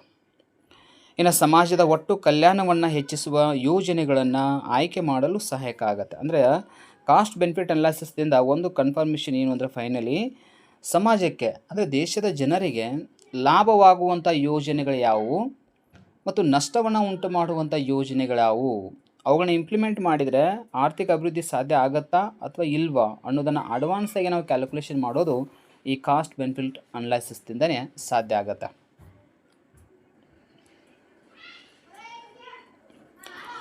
ಓಕೆ, ಈಗ ನಾವು ಕಾಸ್ಟ್ ಬೆನಿಫಿಟ್ ಅನಾಲಿಸಿಸನ್ನು ಸ್ಟಾರ್ಟ್ ಮಾಡಬೇಕಾಯ್ತಂದ್ರೆ ಕೆಲವೊಂದು ಸ್ಟೆಪ್ಸ್ಗಳನ್ನು ಫಾಲೋ ಅಪ್ ಮಾಡಬೇಕಾಗತ್ತೆ. ಅಂದರೆ ಕೆಲವೊಂದು ಹಂತಗಳನ್ನು ನಾವು ಅಂದರೆ ಕೆಲವೊಂದು ವಿಧಾನಗಳನ್ನ ಬಳಸಲೇಬೇಕಾಗತ್ತೆ. ಏನೇನು ಮಾಡಬೇಕು ಅಂದರೆ ಫಸ್ಟಿಗೆ ಯೋಜನೆನ ಗುರುತಿಸ್ಬೇಕು. ಅಂದರೆ ಯಾವುದೇ ಒಂದು ಯೋಜನೆ, ಫಾರ್ ಎಕ್ಸಾಂಪಲ್ ಭಾರತದಲ್ಲಿ ರೈಲು ನಿರ್ಮಾಣದ ಒಂದು ಯೋಜನೆ ಅಂತ ಅಂದ್ಕೊಳ್ಳೋಣ, ಅಥವಾ ಉದಾಹರಣೆಗೆ ಒಂದು ನದಿಗೆ ಆಣೆಕಟ್ಟನ್ನು ಕಟ್ಟುತ್ತಿರುವಂಥದ್ದು ಅಥವಾ ಡ್ಯಾಮನ್ನು ಕಟ್ತಿರುವಂಥದ್ದನ್ನು ಒಂದು ಯೋಜನೆ ಅಂತ ಅಂದ್ಕೊಳ್ಳೋಣ. ಆ ಯೋಜನೆಯಿಂದ ಎಲ್ಲ ವೆಚ್ಚಗಳನ್ನು ಗುರುತಿಸುವುದು. ಆ ಯೋಜನೆಗಳಿಗೆ ಆಗುವಂತಹ ಎಲ್ಲ ವೆಚ್ಚ, ಆ ಯೋಜನೆಗಳಿಂದ ಆಗುವಂತಹ ಎಲ್ಲ ವೆಚ್ಚ ಅಂಥೇಳಿ. ಆಮೇಲೆ ಆ ಯೋಜನೆಯನ್ನು ಇಂಪ್ಲಿಮೆಂಟ್ ಮಾಡಿದ ಮೇಲೆ ಆಗುವಂಥ ಲಾಭಗಳೇನು ಎರಡನ್ನೂ ಕೂಡ ಗುರುತಿಸ್ಬೇಕಾಗತ್ತೆ. ಇದಾದಮೇಲೆ ವೆಚ್ಚ ಮತ್ತು ಲಾಭಗಳಿಗೆ ಹಣದ ಮೌಲ್ಯವನ್ನು ನಿಗದಿಪಡಿಸ್ಬೇಕು. ಅಂದರೆ ರೂಪಾಯಿ ಒಳಗಡೆ, ನಮ್ಮ ಭಾರತದಲ್ಲಿ ರೂಪಾಯಿ ಒಳಗೆ ಕನ್ಸಿಡರ್ ಮಾಡಬೇಕು ಅದನ್ನು. ಇಷ್ಟು ವೆಚ್ಚ ಆಯಿತು, ಓಕೆನಾ. ಇಲ್ಲೊಂದು ಏನಾಗುತ್ತೆ ಅಂದರೆ ಒಂದು ಎಕ್ಸಾಂಪಲ್ ಕೂಡ ಕೊಟ್ಟಿದ್ದೀನಿ, ಅದು ಆಮೇಲೆ ನಿಮಗೆ ಅರ್ಥ ಆಗುತ್ತೆ. ಸೊ ಫಸ್ಟಿಗೆ ಇದು ಪಾಯಿಂಟನ್ನು ಅರ್ಥ ಮಾಡ್ಕೊಳ್ಳಿ, ಸ್ಟೆಪ್ಸ್ ಹೆಂಗದವು ಅಂತೇಳಿ. ಭವಿಷ್ಯದ ಮೌಲ್ಯಗಳನ್ನು ಪ್ರಚಲಿತ ಮೌಲ್ಯಗಳಿಗೆ ಹೋಲಿಕೆ ಮಾಡುವುದು. ಹೌದು, ಈಗ ಸದ್ಯಕ್ಕೆ ಏನಾಗುತ್ತೆ ಅಂದರೆ ಸದ್ಯಕ್ಕೆ 100 ಕೋಟಿ ರೂಪಾಯಿ ವೆಚ್ಚ ಮಾಡಲಾಗಿದೆ, ಭವಿಷ್ಯದಲ್ಲಿ ಅದರ ಲಾಭ 150 ಕೋಟಿ ಆಗ್ತಾ ಇತ್ತು ಅಂತಂದರೆ ಇದು ಒಳ್ಳೆಯ ಪ್ರಯೋಜನ ಅಂಥೇಳಿ ಕಂಪ್ಯಾರಿಸನ್ ಮಾಡಬೇಕಾಗತ್ತೆ ಸದ್ಯದ ಮತ್ತು ಫ್ಯೂಚರ್ ಆಗುವಂಥ ಲಾಭ ನಷ್ಟಗಳಿಗೆ. ಇನ್ನು net benefit or benefit cost ratio ಲೆಕ್ಕ ಹಾಕುವುದು, ಇವೆರಡು ವಿಧಾನಗಳನ್ನ ಬಳಸ್ತೀವಿ. ಯಾವುದರಲ್ಲಿ ಒಂದು ಬಳಸ್ಬೋದು, ಓಕೆನಾ. ಆದರೆ ಎರಡು ವಿಧಾನಗಳು ಯಾಕಂದರೆ ಕೆಲವೊಂದು ಸಲ ಕ್ವಶನ್ಸು ಒಂದೊಂದು ಬೇರೆ ಬೇರೆ ವಿಧಾನಗಳ ಬಗ್ಗೆ ಸಂಬಂಧಪಟ್ಟಂಗೆ ಕೇಳ್ಬೋದು. ಅದ್ರ ಸಲುವಾಗಿ ನೆಟ್ ಬೆನಿಫಿಟ್ ಅಂದರೆ ಏನು, ಬೆನಿಫಿಟ್ ಕಾಸ್ಟ್ ರೇಷಿಯೋ ಅಂದರೆ ಏನು, ಅದನ್ನು ನೆಕ್ಸ್ಟ್ ಹೇಳ್ತೀನಿ ನಾನು. ಆ್ಯಕ್ಚುಲಿ ಅದು ಸಂಬಂಧಪಟ್ಟಂಗೆ ಎಕ್ಸಾಂಪಲ್ಸ್ ಕೂಡ ಅದಾವ. ಸೊ ಅದು ನೆಕ್ಸ್ಟ್ ನಾವು ಡಿಸ್ಕಷನ್ ಮಾಡೋಣ. ಇನ್ನು ಫಲಿತಾಂಶದ ಆಧಾರದ ಮೇಲೆ ನಿರ್ಧಾರ ತೆಗೆದುಕೊಳ್ಳುವುದು, ಇದು ಕೂಡ ವೆರಿ ಇಂಪಾರ್ಟೆಂಟ್. ಈಗ ನೆಟ್ ಬೆನಿಫಿಟ್ ರಿಸಲ್ಟ್ ಎಷ್ಟು ಬಂತಲ್ಲ ಅದ್ರ ಮೇಲೆ ಆ ಯೋಜನೆಯನ್ನು ಇಂಪ್ಲಿಮೆಂಟ್ ಮಾಡಬೇಕಾ ಮಾಡಬಾರ್ದಾ ಅಂಥೇಳಿ, ಅಥವಾ ಕಾಸ್ಟ್ ಬೆನಿಫಿಟ್ ಕಾಸ್ಟ್ ರೇಷಿಯೋ ಅಂತಿದೆ ನೋಡಿ, ಇದರ ಒಂದು ಆಧಾರದ ಮೇಲೆ ಆ ಯೋಜನೆ ಇಂಪ್ಲಿಮೆಂಟ್ ಮಾಡಬೇಕಾ ಮಾಡಬಾರ್ದಾ ಅಂಥೇಳಿ ನಾವು ನಿರ್ಧಾರಗಳನ್ನು ತೆಗೆದುಕೊಳ್ಬೇಕಾಗತ್ತೆ. ಇನ್ನು ವೆಚ್ಚಕ್ಕಿಂತ ಲಾಭ ಹೆಚ್ಚಳವಾದರೆ ಯೋಜನೆಯನ್ನು ಏನು ಮಾಡ್ಬೋದು, ಮುಂದುವರಿಸಬಹುದು ಅಂತ ಅರ್ಥ. ಸೊ ಹೇಗೆ ಮುಂದುವರಿಸಲಾಗತ್ತೆ, ಈ ಒಂದು ಸ್ಟೆಪ್ಸ್ಗಳನ್ನ ಫಾಲೋ ಅಪ್ ಮಾಡಿದಾಗ ಅದನ್ನೇ ಒಂದು ಎಕ್ಸಾಂಪಲ್ ಮೂಲಕ ಈ ರೀತಿಯಾಗಿ ಅರ್ಥ ಮಾಡ್ಕೊಂಡ್ಬಿಟ್ರೆ ನಿಜವಾಗ್ಲೂ ಕಾಸ್ಟ್ ಬೆನಿಫಿಟ್ ಅನಾಲಿಸಿಸ್ ಅಂದರೆ ಏನು ಅನ್ನೋದು ಕನ್ಫರ್ಮೇಷನ್ ಸಿಗುತ್ತೆ. ಹಾಗಿದ್ಮೇಲೆ ಉದಾಹರಣೆಗೆ ಒಂದು ನದಿಯನ್ನು ಸ್ವಚ್ಛಗೊಳಿಸಲು ಸರ್ಕಾರ ಎಷ್ಟು ಕೋಟಿ ಖರ್ಚು ಮಾಡಿದೆ? 100 ಕೋಟಿ ರೂಪಾಯಿಯನ್ನು ಖರ್ಚು ಮಾಡಿದೆ. ಈಗ ವೆಚ್ಚ ಎಷ್ಟಾಯಿತು ಅಂದರೆ ಯೋಜನೆಗೆ ವೆಚ್ಚ ಎಷ್ಟಾಗಿದೆ? 100 ಕೋಟಿ ಆಗಿದೆ. ಬಟ್ ಲಾಭ ಏನಾಗಿದೆ? ಎಸ್, ಆರೋಗ್ಯ ವೆಚ್ಚದಲ್ಲಿ ಉಳಿತಾಯ ಆಗಿದೆ. ಎಷ್ಟು? 70 ಕೋಟಿ ರೂಪಾಯಿ. ಹಿಂಗಂದ್ರೆ ಅರ್ಥ ಏನು? ಈ ನದಿಯ ನೀರಿನಿಂದ ಅಂದರೆ ಕಲುಷಿತ ನೀರಿನಿಂದ ಆ ಜನರಿಗೆ ಏನಾಗ್ತಿತ್ತು ಅಂದ್ರೆ ಆರೋಗ್ಯದ ಸಮಸ್ಯೆಗಳು ಉಂಟಾಗ್ತಿದ್ದು. ಹಾಗಾಗಿ ಅವರು ಹಾಸ್ಪಿಟ್ಲಿಗೆ ಹೆಚ್ಚು ಖರ್ಚು ಮಾಡಬೇಕಾಗಿತ್ತು. ಈಗ ನದಿಯನ್ನು ಸ್ವಚ್ಛ ಮಾಡಿದ್ರಿಂದ ಏನಾಯಿತು ಅಂದರೆ ಅವರು ಆ ನದಿಯಿಂದ ತಮ್ಮ ಆರೋಗ್ಯದ ಮೇಲೆ ಆಗುತ್ತಿರುವ ದುಷ್ಪರಿಣಾಮ ಕಡಿಮೆ ಆಗಿ ಹಾಸ್ಪಿಟ್ಲಿಗೆ ಹೋಗೋದು ಕಡಿಮೆ ಆಗಿ ಅವರು ವೆಚ್ಚ ಮಾಡೋದು ಕೂಡ ಕಡಿಮೆ ಆಗಿದೆ. ಇದರಿಂದ ಈ ಒಂದು 70 ಕೋಟಿ ರೂಪಾಯಿ ಉಳಿತಾಯ ಆಯ್ತು. ಈಗ ಒಟ್ಟಾರೆನ ಇದು ಒಬ್ಬ ವ್ಯಕ್ತಿಗಲ್ಲ, ಇಡೀ ದೇಶದ ತುಂಬ ಎಲ್ಲಿ ಆ ಯೋಜನೆ ಇಂಪ್ಲಿಮೆಂಟ್ ಆಗಿದೆಯಲ್ಲ ಅಲ್ಲಿ ಸಂಬಂಧಪಟ್ಟಂಗೆ. ನೆಕ್ಸ್ಟು, ಇದು ನದಿಯನ್ನು ಸ್ವಚ್ಛಗೊಳಿಸಿದ ನಂತರ ಪ್ರವಾಸೋದ್ಯಮ ಹೆಚ್ಚಾಗುತ್ತೆ. 100% ನದಿಯನ್ನು ಸ್ವಚ್ಛಗೊಳಿಸಿ ಅದು ಸುತ್ತಮುತ್ತ ಗಾರ್ಡನ್ ಎಲ್ಲ ಮಾಡಿದರೆ ಆಟೋಮೆಟಿಕ್ ಏನಾಗುತ್ತೆ? ಜನ ಪ್ರವಾಸಿಗರು ಬರ್ತಾರೆ. ಅವರಿಂದ ನಾವು ಏನು ಮಾಡ್ತೀವಿ? ಟಿಕೆಟ್ ಹಣವನ್ನು ಕೂಡ ಪಡ್ಕೊಳ್ಬಹುದು. ಇದು ಎಷ್ಟು ಕಲೆಕ್ಟ್ ಆಗಿದೆ? 40 ಕೋಟಿ ರೂಪಾಯಿ ಕಲೆಕ್ಟ್ ಆಗಿದೆ. ಇನ್ನು ನದಿ ಸ್ವಚ್ಛ ಆಯಿತು ಅಂತಂದರೆ ಆಟೋಮೆಟಿಕ್ಕಾಗಿ ನದಿಯಲ್ಲಿ ಮೀನುಗಾರಿಕೆ ಮಾಡಬಹುದು.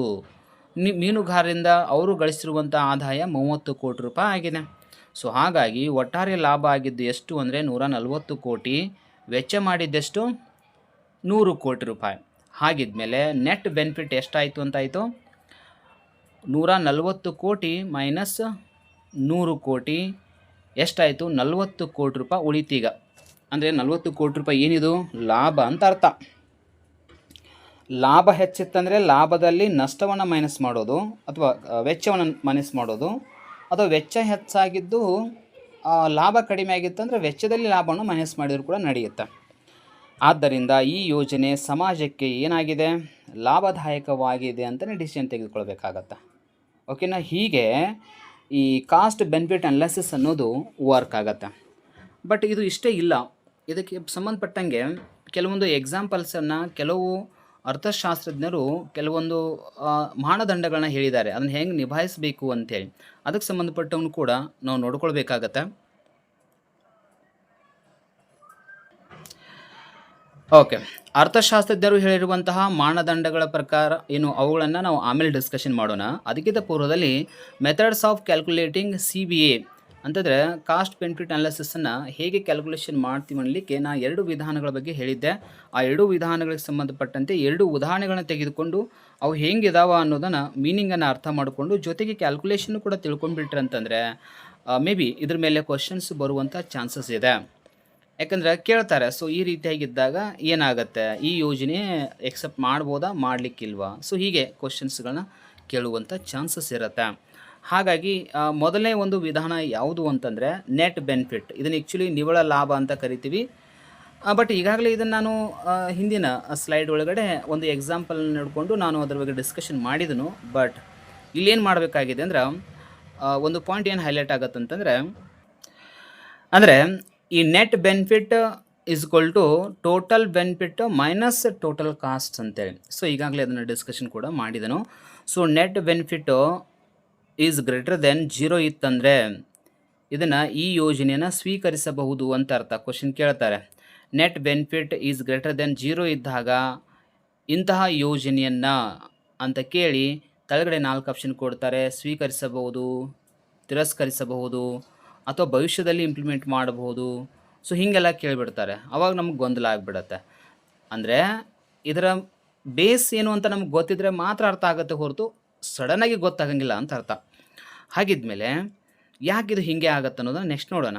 ನೆಕ್ಸ್ಟು, ನೆಟ್ ಬೆನಿಫಿಟ್ ಏನಾದರೂ 0ಕ್ಕಿಂತ ಕಡಿಮೆ ಇತ್ತು ಅಂತಂದರೆ ಇದನ್ನು ತಿರಸ್ಕರಿಸಲಾಗುತ್ತದೆ, ಆ ಯೋಜನೆ ತಿರಸ್ಕರಿಸಲಾಗತ್ತೆ.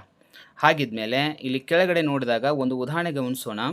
ಒಂದು ರೇಖೆಯ ಅಥವಾ ಒಂದು ಕೆರೆಯ ಸ್ವಚ್ಛತಾ ಯೋಜನೆ, ಆಗಲೇ ಹೇಳಿದಂಗೆ ಅದ ಯೋಜನೆ ನಾವು ಇಂಪ್ಲಿಮೆಂಟ್ ನೋಡಿಕೊಂಡಾಗ ಒಟ್ಟು ವೆಚ್ಚ ಎಷ್ಟು ಮಾಡಲಾಗಿದೆ? 80 ಕೋಟಿ ಮಾಡಲಾಗಿದೆ. ಆದರೆ ಒಟ್ಟು ಲಾಭ ಎಷ್ಟಾಯಿತು? 120 ಕೋಟಿ ಆಯಿತು. ಅಂದರೆ ಅದು ಹೇಗೆ ಲಾಭ ಆಯಿತು, ಎಂತ ಆಯಿತು ಎಲ್ಲ ಈಗಾಗಲೇ ಒಂದು ಎಕ್ಸಾಂಪಲ್ ಹೇಳಿದನು. ಅದ್ರ ಬಗ್ಗೆ ನಿಮಗೆ ಕ್ಲಿಯರಾಗಿ ಐಡಿಯಾ ಕೂಡ ಇದೆ. ನೆಟ್ ಬೆನಿಫಿಟ್ ಎಷ್ಟಾಯಿತು? ಈಗ 120 minus 80 is equal to 40 crore. ಅಂದರೆ 40 ಕೋಟಿಯಷ್ಟು ಏನಾಯಿತು ಅಂತಂದರೆ ಲಾಭ ಆಯಿತು ಅಂತ ಅರ್ಥ. ಹಾಗಾಗಿ ಇದು ಜೀರೋಕ್ಕಿಂತ ಏನಾಗಿದೆ, ಹೆಚ್ಚಿದೆ, ಮೈನಸ್ ಆಗಿಲ್ಲ, ಅಂದರೆ ಜೀರೋಕ್ಕಿಂತ ಹೆಚ್ಚಾಗಿದೆ. ಹಾಗಾಗಿ ಇದು ಏನಾಗಿದೆ ಅಂದ್ರೆ ಇಂಪ್ಲಿಮೆಂಟ್ ಆಗತ್ತೆ. ಅಂದರೆ ಈ ಯೋಜನೆ ಇಂಪ್ಲಿಮೆಂಟ್ ಮಾಡ್ಬೋದು.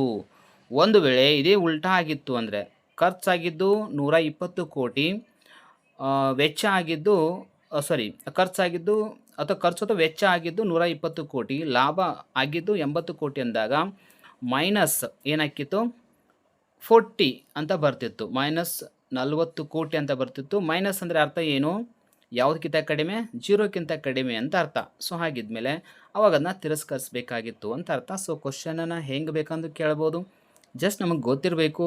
ಸೊ ಇದು ಮೀನಿಂಗ್ ಹಿಂಗೆ ಇರುತ್ತೆ, ಹೀಗಿದ್ದಾಗ ಮಾತ್ರ ಯೋಜನೆಯನ್ನು ತಿರಸ್ಕರಿಸಲಾಗತ್ತೆ ಅಥವಾ ಎಕ್ಸೆಪ್ಟ್ ಮಾಡಲಾಗತ್ತೆ ಅನ್ನೋದು ಗೊತ್ತಿರಬೇಕು.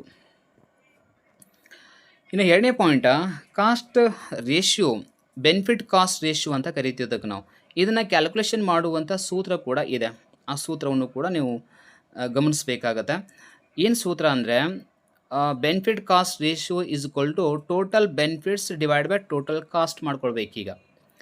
ಅಂದರೆ ಏನು BCR ಅಂದರೆ ಬೆನಿಫಿಟ್ಸ್ ಕಾಸ್ಟ್ ರೇಷಿಯೋ ಅಂತಲೇ ಅರ್ಥ.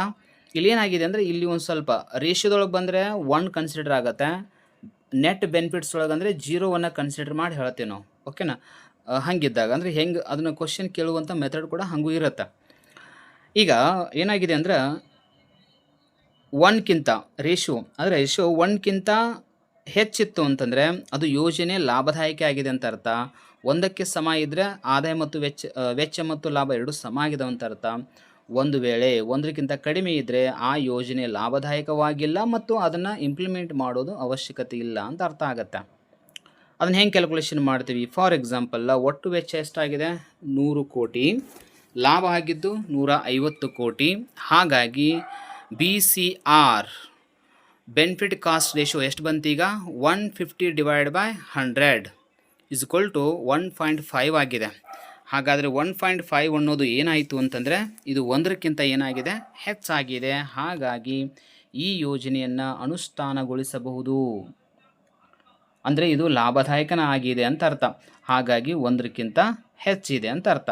ಸೊ ಹೀಗೆ ಕ್ವಶನ್ ಕೇಳಿದಾಗ ಅಥವಾ ಕ್ವಶನನ್ನು ಟ್ವಿಸ್ಟ್ ಮಾಡಿ ಕ್ವಶನ್ ಕೇಳಿದಾಗ ನಾವು ಹೇಗೆ ಅದನ್ನು ಫೈಂಡ್ ಔಟ್ ಮಾಡಬೇಕು, ಅರ್ಥ ಏನು ಅಂತಂದರೆ ಟೋಟಲ್ ಕಾಸ್ಟನ್ನು ಟೋಟಲ್ ಬೆನಿಫಿಟಿಂದ ಡಿವೈಡ್ ಮಾಡೋದಲ್ಲ, ಟೋಟಲ್ ಬೆನಿಫಿಟ್ಸನ್ನು ಟೋಟಲ್ ಕಾಸ್ಟಿಂದ ಡಿವೈಡ್ ಮಾಡಿದರೆ ಮೈನಸ್ ಆಗಿದ್ದು ಗೊತ್ತಾಗತ್ತೆ, ಪ್ಲಸ್ ಆಗಿದ್ದು ಗೊತ್ತಾಗತ್ತೆ, ಅಥವಾ ಗ್ರೇಟರ್ ಆ್ಯಂಡ್ ಲೆಸ್ಸರ್ ಅದು ಕೂಡ ಗೊತ್ತಾಗತ್ತೆ.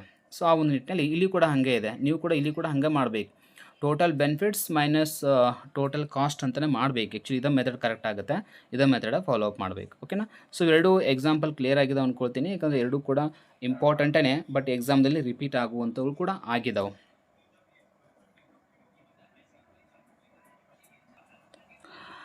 ಓಕೆ, ಈಗ ಫೈನಲಿ CBAದ ಒಂದು ಲಾಭ ಏನು ಅಥವಾ ಅದರ ಪ್ರಯೋಜನಗಳೇನು ಮತ್ತು ಅದರ ಒಂದು ಅನಾನುಕೂಲತೆಗಳು ಏನು ಅಂತ ನೋಡಿದಾಗ ಕೆಲವೊಂದು ಪಾಯಿಂಟ್ಸ್ಗಳನ್ನ ಇಲ್ಲಿ ಹೈಲೈಟ್ ಮಾಡಲೇಬೇಕಾಗತ್ತೆ. ಯಾಕಂದರೆ ಯಾವುದೇ ಇರಲಿ, ಅರ್ಥಶಾಸ್ತ್ರದಲ್ಲಿ ಯಾವುದೇ ಸಿದ್ಧಾಂತಗಳು ಬರಲಿ, ಯಾವುದೇ ನಿಯಮ ಬರಲಿ, ಯಾವುದೇ ಕ್ಯಾಲ್ಕುಲೇಷನ್ ಬರಲಿ, ಯಾವುದೇ ಮೆಥಡ್ ಬರಲಿ, ಯಾವುದೇ ಫಾರ್ಮುಲಾ ಬರಲಿ, ಏನೇ ಇರಲಿ, ಅದು ಒಂದು ಕಡೆ ಲಾಭಗಳು ಒಂದು ಕಡೆ ಪ್ರಯೋಜನಗಳು, ಇನ್ನೊಂದು ಕಡೆ ಅದರ ಒಂದು ಅನಾನುಕೂಲತೆಗಳು ಅಂತೂ ಇದ್ದೇ ಇರ್ತಾವೆ. ಎರಡನ್ನೂ ಕೂಡ ನಾವು ಮ್ಯಾನೇಜ್ ಮಾಡಿ ನೋಡಿದಾಗ ಎರಡನ್ನೂ ಕೂಡ ಅರ್ಥ ಮಾಡ್ಕೊಂಡಾಗ ಮಾತ್ರ ಅದು ಮುಂದೆ ಭವಿಷ್ಯದಲ್ಲಿ ಮತ್ತೊಂದು ಹೊಸ ಸಂಶೋಧನೆಗೆ, ಹೊಸ ಆವಿಷ್ಕಾರಕ್ಕೆ ಕಾರಣ ಆಗತ್ತೆ. ಇಲ್ಲ ಅಂದರೆ ಸುಮ್ಮನೆ ಆಗಂಗಿಲ್ಲ, ಜಸ್ಟ್ ನಾವು ನೋಡಿಬಿಟ್ರೆ ಕೆಲಸ ಆಗಂಗಿಲ್ಲ. ಅದರ ಊಹೆಗಳನ್ನು ನೋಡ್ಕೊಳ್ಬೇಕು, ಅದು ಏನು, ಎಂಥ ಮಹತ್ವ ಎಲ್ಲವನ್ನೂ ಕೂಡ ನೋಡ್ತಾ ಹೋದ್ರೇ ಆ ಒಂದು ಕಾನ್ಸೆಪ್ಟ್ನ ಕ್ಲಿಯಾರಿಟಿ ನಮಗೆ ಸಿಕ್ಬಿಡತ್ತೆ. ಈಗ CBAದ ಪ್ರಯೋಜನಗಳಂತ ಬಂದಾಗ ವೈಜ್ಞಾನಿಕ ಮತ್ತು ತಾರ್ಕಿಕ ನಿರ್ಧಾರಕ್ಕೆ ಸಹಾಯ ಮಾಡುತ್ತೆ. ಅಂದರೆ ಅದೇ ಒಂದು ಯೋಜನೆ ಇಂಪ್ಲಿಮೆಂಟ್ ಮಾಡಬೇಕಾ ಮಾಡಬಾರ್ದು ಯಾಕೋ ಅಂತಂದರೆ ಅದು ಪರಿಸರಕ್ಕೆ ಹಾನಿ ಮಾಡುತ್ತೆ, ಜನರಿಗೂ ಕೂಡ ಹಾನಿ ಮಾಡುತ್ತೆ ಅಂತ ಅರ್ಥ. ಈ ರೀತಿಯಾಗಿ ವಿವಿಧ ಯೋಜನೆಗಳನ್ನು ಹೋಲಿಕೆ ಮಾಡಲು ಅನುಕೂಲ ಆಗುತ್ತೆ. ಹೌದು, ಕಾಸ್ಟ್ ಬೆನಿಫಿಟ್ ಅನಾಲಿಸಿಸ್ದು ಈಗ ಫಾರ್ ಎಕ್ಸಾಂಪಲ್ 1.5 ಅನ್ನೋದು ಒಂದು ಯೋಜನೆಯ ರೇಷಿಯೋ ಬಂದಿದೆ, ಇನ್ನೊಂದು ಯೋಜನೆಯ ರೇಷಿಯೋ ಏನಾಗಿದೆ 2.5 ಬಂದಿದೆ, ಮತ್ತು ಇನ್ನೊಂದು ಏನು ಅಂತಂದರೆ ಯೋಜನೆಯ ರೇಷಿಯೋ ಎಷ್ಟಾಗಿದೆ ಅಂದರೆ ಆ, ಏನು 0.5 ಬಂದುಬಿಟ್ಟಿದೆ. ಹಿಂಗಂದಾಗ ಈಗ ಒಂದು ಸ್ವಲ್ಪ ನಮಗೆ ಕ್ಲಿಯಾರಿಟಿ ಸಿಕ್ಬಿಡತ್ತೆ ಯಾವ ಯೋಜನೆ ಇಂಪ್ಲಿಮೆಂಟ್ ಮಾಡಿದರೆ ಒಳ್ಳೆಯದು, ಯಾವುದನ್ನು ಇಂಪ್ಲಿಮೆಂಟ್ ಮಾಡಬಾರ್ದು ಬೇಗ, ಅಥವಾ ಯಾವುದು ಫಸ್ಟ್ ಮಾಡಬೇಕು ಅಂತ ಕೂಡ ಕ್ಲಿಯಾರಿಟಿ ಸಿಗುತ್ತಲ್ಲ. ಎಸ್, ಯಾವುದು ಅಂದರೆ ಇದನ್ನೇ ಮಾಡಬೇಕಾಗತ್ತೆ. ಯಾಕಂದರೆ ರೇಷಿಯೋ ಹೆಚ್ಚಾಗಿದೆ ಅಂದರೆ ಅರ್ಥ ಏನು, ಬೆನಿಫಿಟ್ಸ್ ಜಾಸ್ತಿ ಇದಾವೆ ಅಂತ ಅರ್ಥ. ರೇಷಿಯೋ ಕಡಿಮೆ ಆಯಿತು ಅಂದರೆ ಬೆನಿಫಿಟ್ಸ್ ಕಡಿಮೆ ಆಗ್ತಾವೆ ಅಂತ ಅರ್ಥ ಇದು. ಸೊ ಹೀಗೆ ನಿರ್ಧಾರಗಳನ್ನು ತೆಗೆದುಕೊಳ್ಳಿಕ್ಕೆ CBA ಅನ್ನುವಂಥ ಒಂದು ಏನು ಈ ಕ್ಯಾಲ್ಕುಲೇಷನ್ ಇದೆಯಲ್ಲ, ಸೊ ಅದು ನಮಗೆ ಹೆಲ್ಪ್ ಆಗುತ್ತೆ. ಇನ್ನು ಸಂಪನ್ಮೂಲಗಳ ಸಮರ್ಪಕವಾಗಿರೋ ಅಥವಾ ಸಮರ್ಥ ಹಂಚಿಕೆ ನಿರಿಗೆ ನೆರವಾಗುತ್ತೆ. ಹೌದು, ಆ್ಯಕ್ಚುಲಿ ಹೇಳಬೇಕಂತಂದರೆ ಇದನ್ನು ಮಾಡೋದ್ರಿಂದ ಏನಿದೆ ಅಂತಂದರೆ ಎಷ್ಟು ವೆಚ್ಚ ಮಾಡಬೇಕು, ಎಷ್ಟು ವೆಚ್ಚ ಮಾಡಿದ್ರೆ ಎಷ್ಟು ಲಾಭ ಆಗುತ್ತೆ ಅಂದರೆ ಸಂಪನ್ಮೂಲಗಳನ್ನೆಲ್ಲ ನಾವು ಹಂಚ್ತಾ ಇರೋದು. ಸೊ ಅವುಗಳನ್ನ ಸಮರ್ಪಕವಾಗಿ ಬಳಕೆ ಮಾಡ್ಕೊಳ್ಳಿಕ್ಕೆ ಸಹಾಯಕ ಆಗುತ್ತೆ. ಸುಮ್ಮನೆ ಒಂದು ನದಿಗೆ ಡ್ಯಾಮನ್ನು ಕಟ್ಟಿದರೆ ಆಗಂಗಿಲ್ಲ. ಅದನ್ನು ಕಟ್ಟೋದ್ರಿಂದ ಏನಾಗುತ್ತೆ, ಎಷ್ಟು ಲಾಭ, ಎಷ್ಟು ವೆಚ್ಚ, ಸೊ ಇವೆಲ್ಲವೂ ಕೂಡ ನೋಡ್ತಾ ಹೋದ್ರೇ ಅದು ಆರ್ಥಿಕತೆಗೆ ಪೂರಕವಾಗಿರುವಂಥದ್ದು ಅಂತ ಹೇಳ್ತೀವಿ ನಾವು. ನೆಕ್ಸ್ಟು ಸಾರ್ವಜನಿಕ ಹಣದ ಪರಿಣಾಮಕಾರಿ ಬಳಕೆಯನ್ನು ಕೂಡ ಉತ್ತೇಜಿಸುತ್ತದೆ. ಸಾರ್ವಜನಿಕ ಹಣ ಅಂದರೆ ಯಾರ್ದು, ಸರ್ಕಾರದ ಹಣ ಅಂತ ಅರ್ಥ. ಸರ್ಕಾರದ ಹಣ ಏನಾಗುತ್ತೆ ಈಗಂತೂ ನಮ್ಗೆ ಗೊತ್ತಿದೆ. ಆ್ಯಕ್ಚುಲಿ ಭಾಳ ಯೋಜನೆಗಳು ಏನಾಗಿದಾವೆ ಅಂದರೆ ಅವುಗಳನ್ನ ಇಂಪ್ಲಿಮೆಂಟ್ ಮಾಡ್ತಾರೆ, ಬಟ್ ಅದರಿಂದ ಆಗುವಂಥ ಲಾಭಕ್ಕಿಂತನೂ ಹೆಚ್ಚಾಗಿ ಖರ್ಚನ್ನು ಹೆಚ್ಚಾಗ್ತಾ ಇದೆ. ಇಂಥದ್ರಿಂದ ಮತ್ತು ಆರ್ಥಿಕ ಸುಧಾರಣೆ ಆಗಂದ್ರೆ ಹೆಂಗಾಗತ್ತೆ, ಸಾಧ್ಯ ಇಲ್ಲ. ನೋಡಿ, ಒಂದು ಸಲ ಸರ್ಕಾರ ಏನಾದರೂ ಎಡವಟ್ಟು ಮಾಡಿತು ಅಂತಂದರೆ, ಒಂದು ಸಲ ಸರ್ಕಾರ ತಾನು ತೆಗೆದುಕೊಳ್ಳುವಂಥ ನಿರ್ಧಾರಗಳಲ್ಲಿ ಈ ಕಾಸ್ಟ್ ಬೆನಿಫಿಟ್ ಅನಾಲಿಸಿಸನ್ನು ಮಾಡ್ದೇ ಏನಾದರೂ ಇಂಪ್ಲಿಮೆಂಟ್ ಮಾಡಿತ್ತು ಅಂತಂದರೆ ಡೆಫಿನೆಟ್ಲಿ ಅದರಿಂದ ಭವಿಷ್ಯದಲ್ಲಿ ಹಲವಾರು ಆರ್ಥಿಕ ಸಮಸ್ಯೆಗಳು ಉದ್ಭವ ಆಗೇ ಆಗ್ತವೆ, ಡೌಟೇ ಇಲ್ಲ. ಹಾಗಾಗಿ ಈ ಕಾಸ್ಟ್ ಬೆನಿಫಿಟ್ ಅನಾಲಿಸಿಸನ್ನು ಮಾಡಿನೇ ಒಂದು ಯೋಜನೆಯನ್ನು ಇಂಪ್ಲಿಮೆಂಟ್ ಮಾಡಬೇಕು, ಸುಮ್ಮನೆ ಮಾಡೋ ಹಾಗಿಲ್ಲ ಅಂತ ಅರ್ಥ. ಹಿಂಗೆ ಮಾಡಿದರೆ ದೇಶದಲ್ಲಿ ಈ ಹಣಕಾಸಿನ ತೊಂದರೆ ಉಂಟಾಗಬಹುದು, ಇನ್ನೂ ಹಲವಾರು ಸಮಸ್ಯೆಗಳು ಉದ್ಭವ ಆಗಬಹುದು. ಇನ್ನು ನೀತಿ ರೂಪಿಸುವವರಿಗೆ ಸ್ಪಷ್ಟ ಮಾರ್ಗದರ್ಶನ ನೀಡುತ್ತೆ. ಅದೇ ನೀತಿ ರೂಪಿಸೋದಂದ್ರೆ ಅರ್ಥ ಏನು, ದೇಶದ ಆರ್ಥಿಕ ಅಭಿವೃದ್ಧಿಗೆ ಅವಶ್ಯಕವಿರುವಂತಹ ಹೊಸ ಯೋಜನೆಗಳನ್ನು, ಸುಧಾರಣೆಗಳನ್ನು ಜಾರಿಗೊಳಿಸುವಂತಹ ಅಥವಾ ಅವುಗಳನ್ನು ಪ್ಲ್ಯಾನನ್ನು ಮಾಡುತ್ತಿರುವಂತಹ ಏನು ಜನರಿಗೆ ಅಥವಾ ಪ್ಲ್ಯಾನಿಂಗ್ ಕಮಿಷನಿಗೆ, ಡೈರೆಕ್ಟಾಗಿ ಹೇಳಬೇಕಂದ್ರೆ ಪ್ಲ್ಯಾನಿಂಗ್ ಕಮಿಷನಿಗೆ ಇದೊಂದು ಬೆಸ್ಟ್ ಮೆಥಡ್ ಅಂತಲೇ ಅರ್ಥ. ಇದರ ಬೇಸ್ ಮೇಲೆ ಏನು ಮಾಡ್ತಾರೆ ಅಂದರೆ ಅವರು ಯೋಜನೆಗಳನ್ನ ಇಂಪ್ಲಿಮೆಂಟ್ ಮಾಡ್ತಾರೆ. ಸೊ ಅವುಗಳನ್ನ ಮಾಡಬೇಕಾ ಮಾಡಬಾರ್ದು ಅನ್ನೋದು ಕೂಡ ಡಿಸೈಡ್ ಮಾಡ್ತಾರೆ. ಬಟ್ ಅಲ್ಲಿ ಕನ್ಸಿಡರ್ ಮಾಡುವಂಥ ಪ್ಯಾರಾಮೀಟರ್ಸ್ಗಳದಾವಲ್ಲ, ಅದ್ರ ಬಗ್ಗೆ ನಾವು ಭಾಳ ಡೆಪ್ತಾಗಿ ಹೋಗಬೇಕಾಗತ್ತೆ. ಅದು ಬೇರೆ, ನಮಗೆ ಆದಷ್ಟು ಅವಶ್ಯಕತೆ ಇಲ್ಲ, ಆ ಲೆವೆಲಲ್ಲಿ ನಾವು ಹೋಗೋ ಅವಶ್ಯಕತೆ ಇಲ್ಲ. ಆದರೆ ಅದಕ್ಕಿಂತ ಬಿಫೋರೇ ಅದ್ರ ಕಂಪ್ಲೀಟ್ ಇನ್ಫಾರ್ಮೇಷನ್ ನಾವು ತಿಳ್ಕೊಂಡ್ಬಿಟ್ಟಿವಿ. ಓಕೆ, ಈಗೆಲ್ಲ ನಮ್ಗೆ ಕ್ಲಿಯರ್ ಆಯಿತು. ಓಕೆ, ಕಾಸ್ಟ್ ಬೆನಿಫಿಟ್ ಅನಾಲಿಸಿಸ್ ಅಂತೂ ಬೇಕೇ ಬೇಕು, ಅದು ಓಕೆ, ಒಳ್ಳೆಯದು. ಆದರೆ ಇದರಿಂದ ಆಗುವಂಥ ಅನಾನುಕೂಲತೆಗಳು ಏನು ಅಂತ ಬಂದಾಗ, ಪರಿಸರ ಮತ್ತು ಜೀವ ವೈವಿಧ್ಯದ ಮೌಲ್ಯವನ್ನು ಹಣದಲ್ಲಿ ಅಳೆಯುವುದು ಕಷ್ಟ. ಎಸ್, ಇದೇ ಎಕ್ಸಾಕ್ಟ್ಲಿ ನಮಗೆ ಆಗುವಂಥ ದೊಡ್ಡ ಸಮಸ್ಯೆ. ನೋಡಿ, ಒಂದು ಆಣೆಕಟ್ಟನ್ನು ನಾವು ಕಟ್ಟಿದ್ದೀವಿ ಅಂತಂದರೆ ಆ ಆಣೆಕಟ್ಟಿನಿಂದ ಒತ್ತುವರಿ ನೀರು ಏನಾಗುತ್ತೆ, ಆ ನೀರಿನಿಂದ ಮುಳುಗಡೆ ಆಗುತ್ತೆ, ಎಷ್ಟೋ ಜನರಿಗೆ ಮುಳುಗಡೆ ಆಗುತ್ತೆ. ನಾವು ಮುಳುಗಡೆ ಆದಮೇಲೆ ಏನು ಕನ್ಸಿಡರ್ ಮಾಡ್ತೀವಿ, ಎಷ್ಟು ಹೆಕ್ಟರ್ ಅಥವಾ ಎಕರೆ ಭೂಮಿ ಮುಳುಗಡೆಯಾಗಿದೆ ಅಷ್ಟು ರೈತರಿಗೆ ಅದರ ಒಂದು ಪರಿಹಾರವನ್ನು ನಾವು ಕೊಡಲಿಕ್ಕೆ ಸಾಧ್ಯತೆ ಅಷ್ಟೇ, ಅಥವಾ ಆ ಒಂದು ನಷ್ಟವನ್ನು ನಾವು ಕ್ಯಾಲ್ಕುಲೇಷನ್ ಮಾಡೋಕ್ಕೆ ಸಾಧ್ಯತೆ. ಬಟ್ ಅಲ್ಲಿ ಎಷ್ಟೋ ಸಮಸ್ಯೆಗಳಾಗ್ತಿರ್ತಾವೆ. ಅಲ್ಲಿ ಪ್ರಾಣಿ ಪಕ್ಷಿಗಳು ವಾಸ ಮಾಡ್ತಿರ್ತಾವೆ, ಅವುಗಳ ಜೀವನಕ್ಕೆ ಹಾನಿ ಆಗುತ್ತಲ್ಲ, ಅದನ್ನು ಹೆಂಗೆ ಕ್ಯಾಲ್ಕುಲೇಷನ್ ಮಾಡೋಕ್ಕೆ ಸಾಧ್ಯತೆ ನಮ್ಮ ಕೈಯಿಂದ. ಆಮೇಲೆ ಅವುಗಳ ಜೀವ ಕಳೆದುಕೊಂಡ್ರೆ ಅದು ಕೂಡ ಪರಿಸರಕ್ಕೆ ನಷ್ಟವೇ ಆಗಿರುತ್ತಲ್ಲ. ಸೊ ಅದನ್ನು ಹೆಂಗೆ ಕ್ಯಾಲ್ಕುಲೇಷನ್ ಮಾಡ್ಲಿಕ್ಕಾಗತ್ತೆ. ಇಟ್ ಮೀನ್ಸ್ ಏನು, ಇಲ್ಲಿ ಎರರ್ಸ್ ಹೆಚ್ಚಾಗುತ್ತೆ ಅಂತ ಅರ್ಥ. ಎರರ್ಸ್ ಅಂದರೆ ಈಗ ಹೈಪೋಥೆಸಿಸ್ ಟೆಸ್ಟ್ ಮಾಡೋ ಸಂದರ್ಭದಲ್ಲಿ ಎರರ್ಸ್ ಅಂತ ನಾವು ಕನ್ಸಿಡರ್ ಮಾಡ್ತೀವಿ, ಅಂದರೆ ದೋಷ ಅಂತೇಳಿ. ಆ ದೋಷ ಹೆಚ್ಚಾಗುತ್ತೆ ಇಲ್ಲಿ. ಓಕೆ, ರಿಸಲ್ಟ್ ಓಕೆ, ಈಗ ಏನು ಮಾಡಲಿ 1.5 ಬಂದಿದೆ ರೇಷಿಯೋ, ಒಪ್ಕೊಳ್ಳೋಣ. ಬಟ್ ಇದರಲ್ಲಿ ಏನಾಗಿದೆ ಅಂದರೆ 95% ಅಷ್ಟೇ ಇದು ಕರೆಕ್ಟ್ ಇದೆ. ಇನ್ನು 5% ಇದು ಎಕ್ಸಾಕ್ಟ್ ಇನ್ಫಾರ್ಮೇಷನ್ ಅಲ್ವೇ ಅಲ್ಲ. ಯಾಕಂದ್ರೆ ಇಂತಹ ವಿಷಯಗಳನ್ನ ಏನು ಮಾಡೋಕ್ಕಾಗೋದಿಲ್ಲ, ಇಲ್ಲಿ ಕನ್ಸಿಡರ್ ಮಾಡೋಕ್ಕೆ ನಮ್ಗೆ ಸಾಧ್ಯ ಆಗ್ತಾ ಇಲ್ಲ. ಓಕೆನಾ. ಎರರ್ಸು ಅವೆಲ್ಲ ಮೆಥಡಾಲಜಿ ಅವು ಬೇರೆ, ಸ್ಟ್ಯಾಟಿಸ್ಟಿಕ್ಸ್ ಒಳಗಡೆ ಎಕನಾಮೆಟ್ರಿಕ್ಸಲ್ಲೇ ನಾವೆಲ್ಲ ಈಗಾಗಲೇ ಡಿಸ್ಕಷನ್ ಮಾಡಿದ್ವಿ ಹಿಂದಿನ ಕ್ಲಾಸ್ಗಳಲ್ಲಿ. ಆಲ್ಮೋಸ್ಟ್ ನೀವೆಲ್ಲ ಅದ್ರ ಬಗ್ಗೆ ಭಾಳ ಡೆಪ್ತಾಗಿನೇ ಸ್ಟಡಿ ಮಾಡಿದ್ದೀವಿ. ಸೊ ಅದ್ರ ಬಗ್ಗೆ ನಿಮಗೆಲ್ಲ ಗೊತ್ತಿರುತ್ತೆ. ಬಟ್ ಜಸ್ಟ್ ಏನು ಅಂತಂದರೆ ಏನು ಕನ್ಸಿಡರ್ ಮಾಡಬೇಕಾಗಿದೆ ಅನ್ನೋದು ನಮಗೆ ದೊಡ್ಡ ಸಮಸ್ಯೆ ಆಗುತ್ತೆ.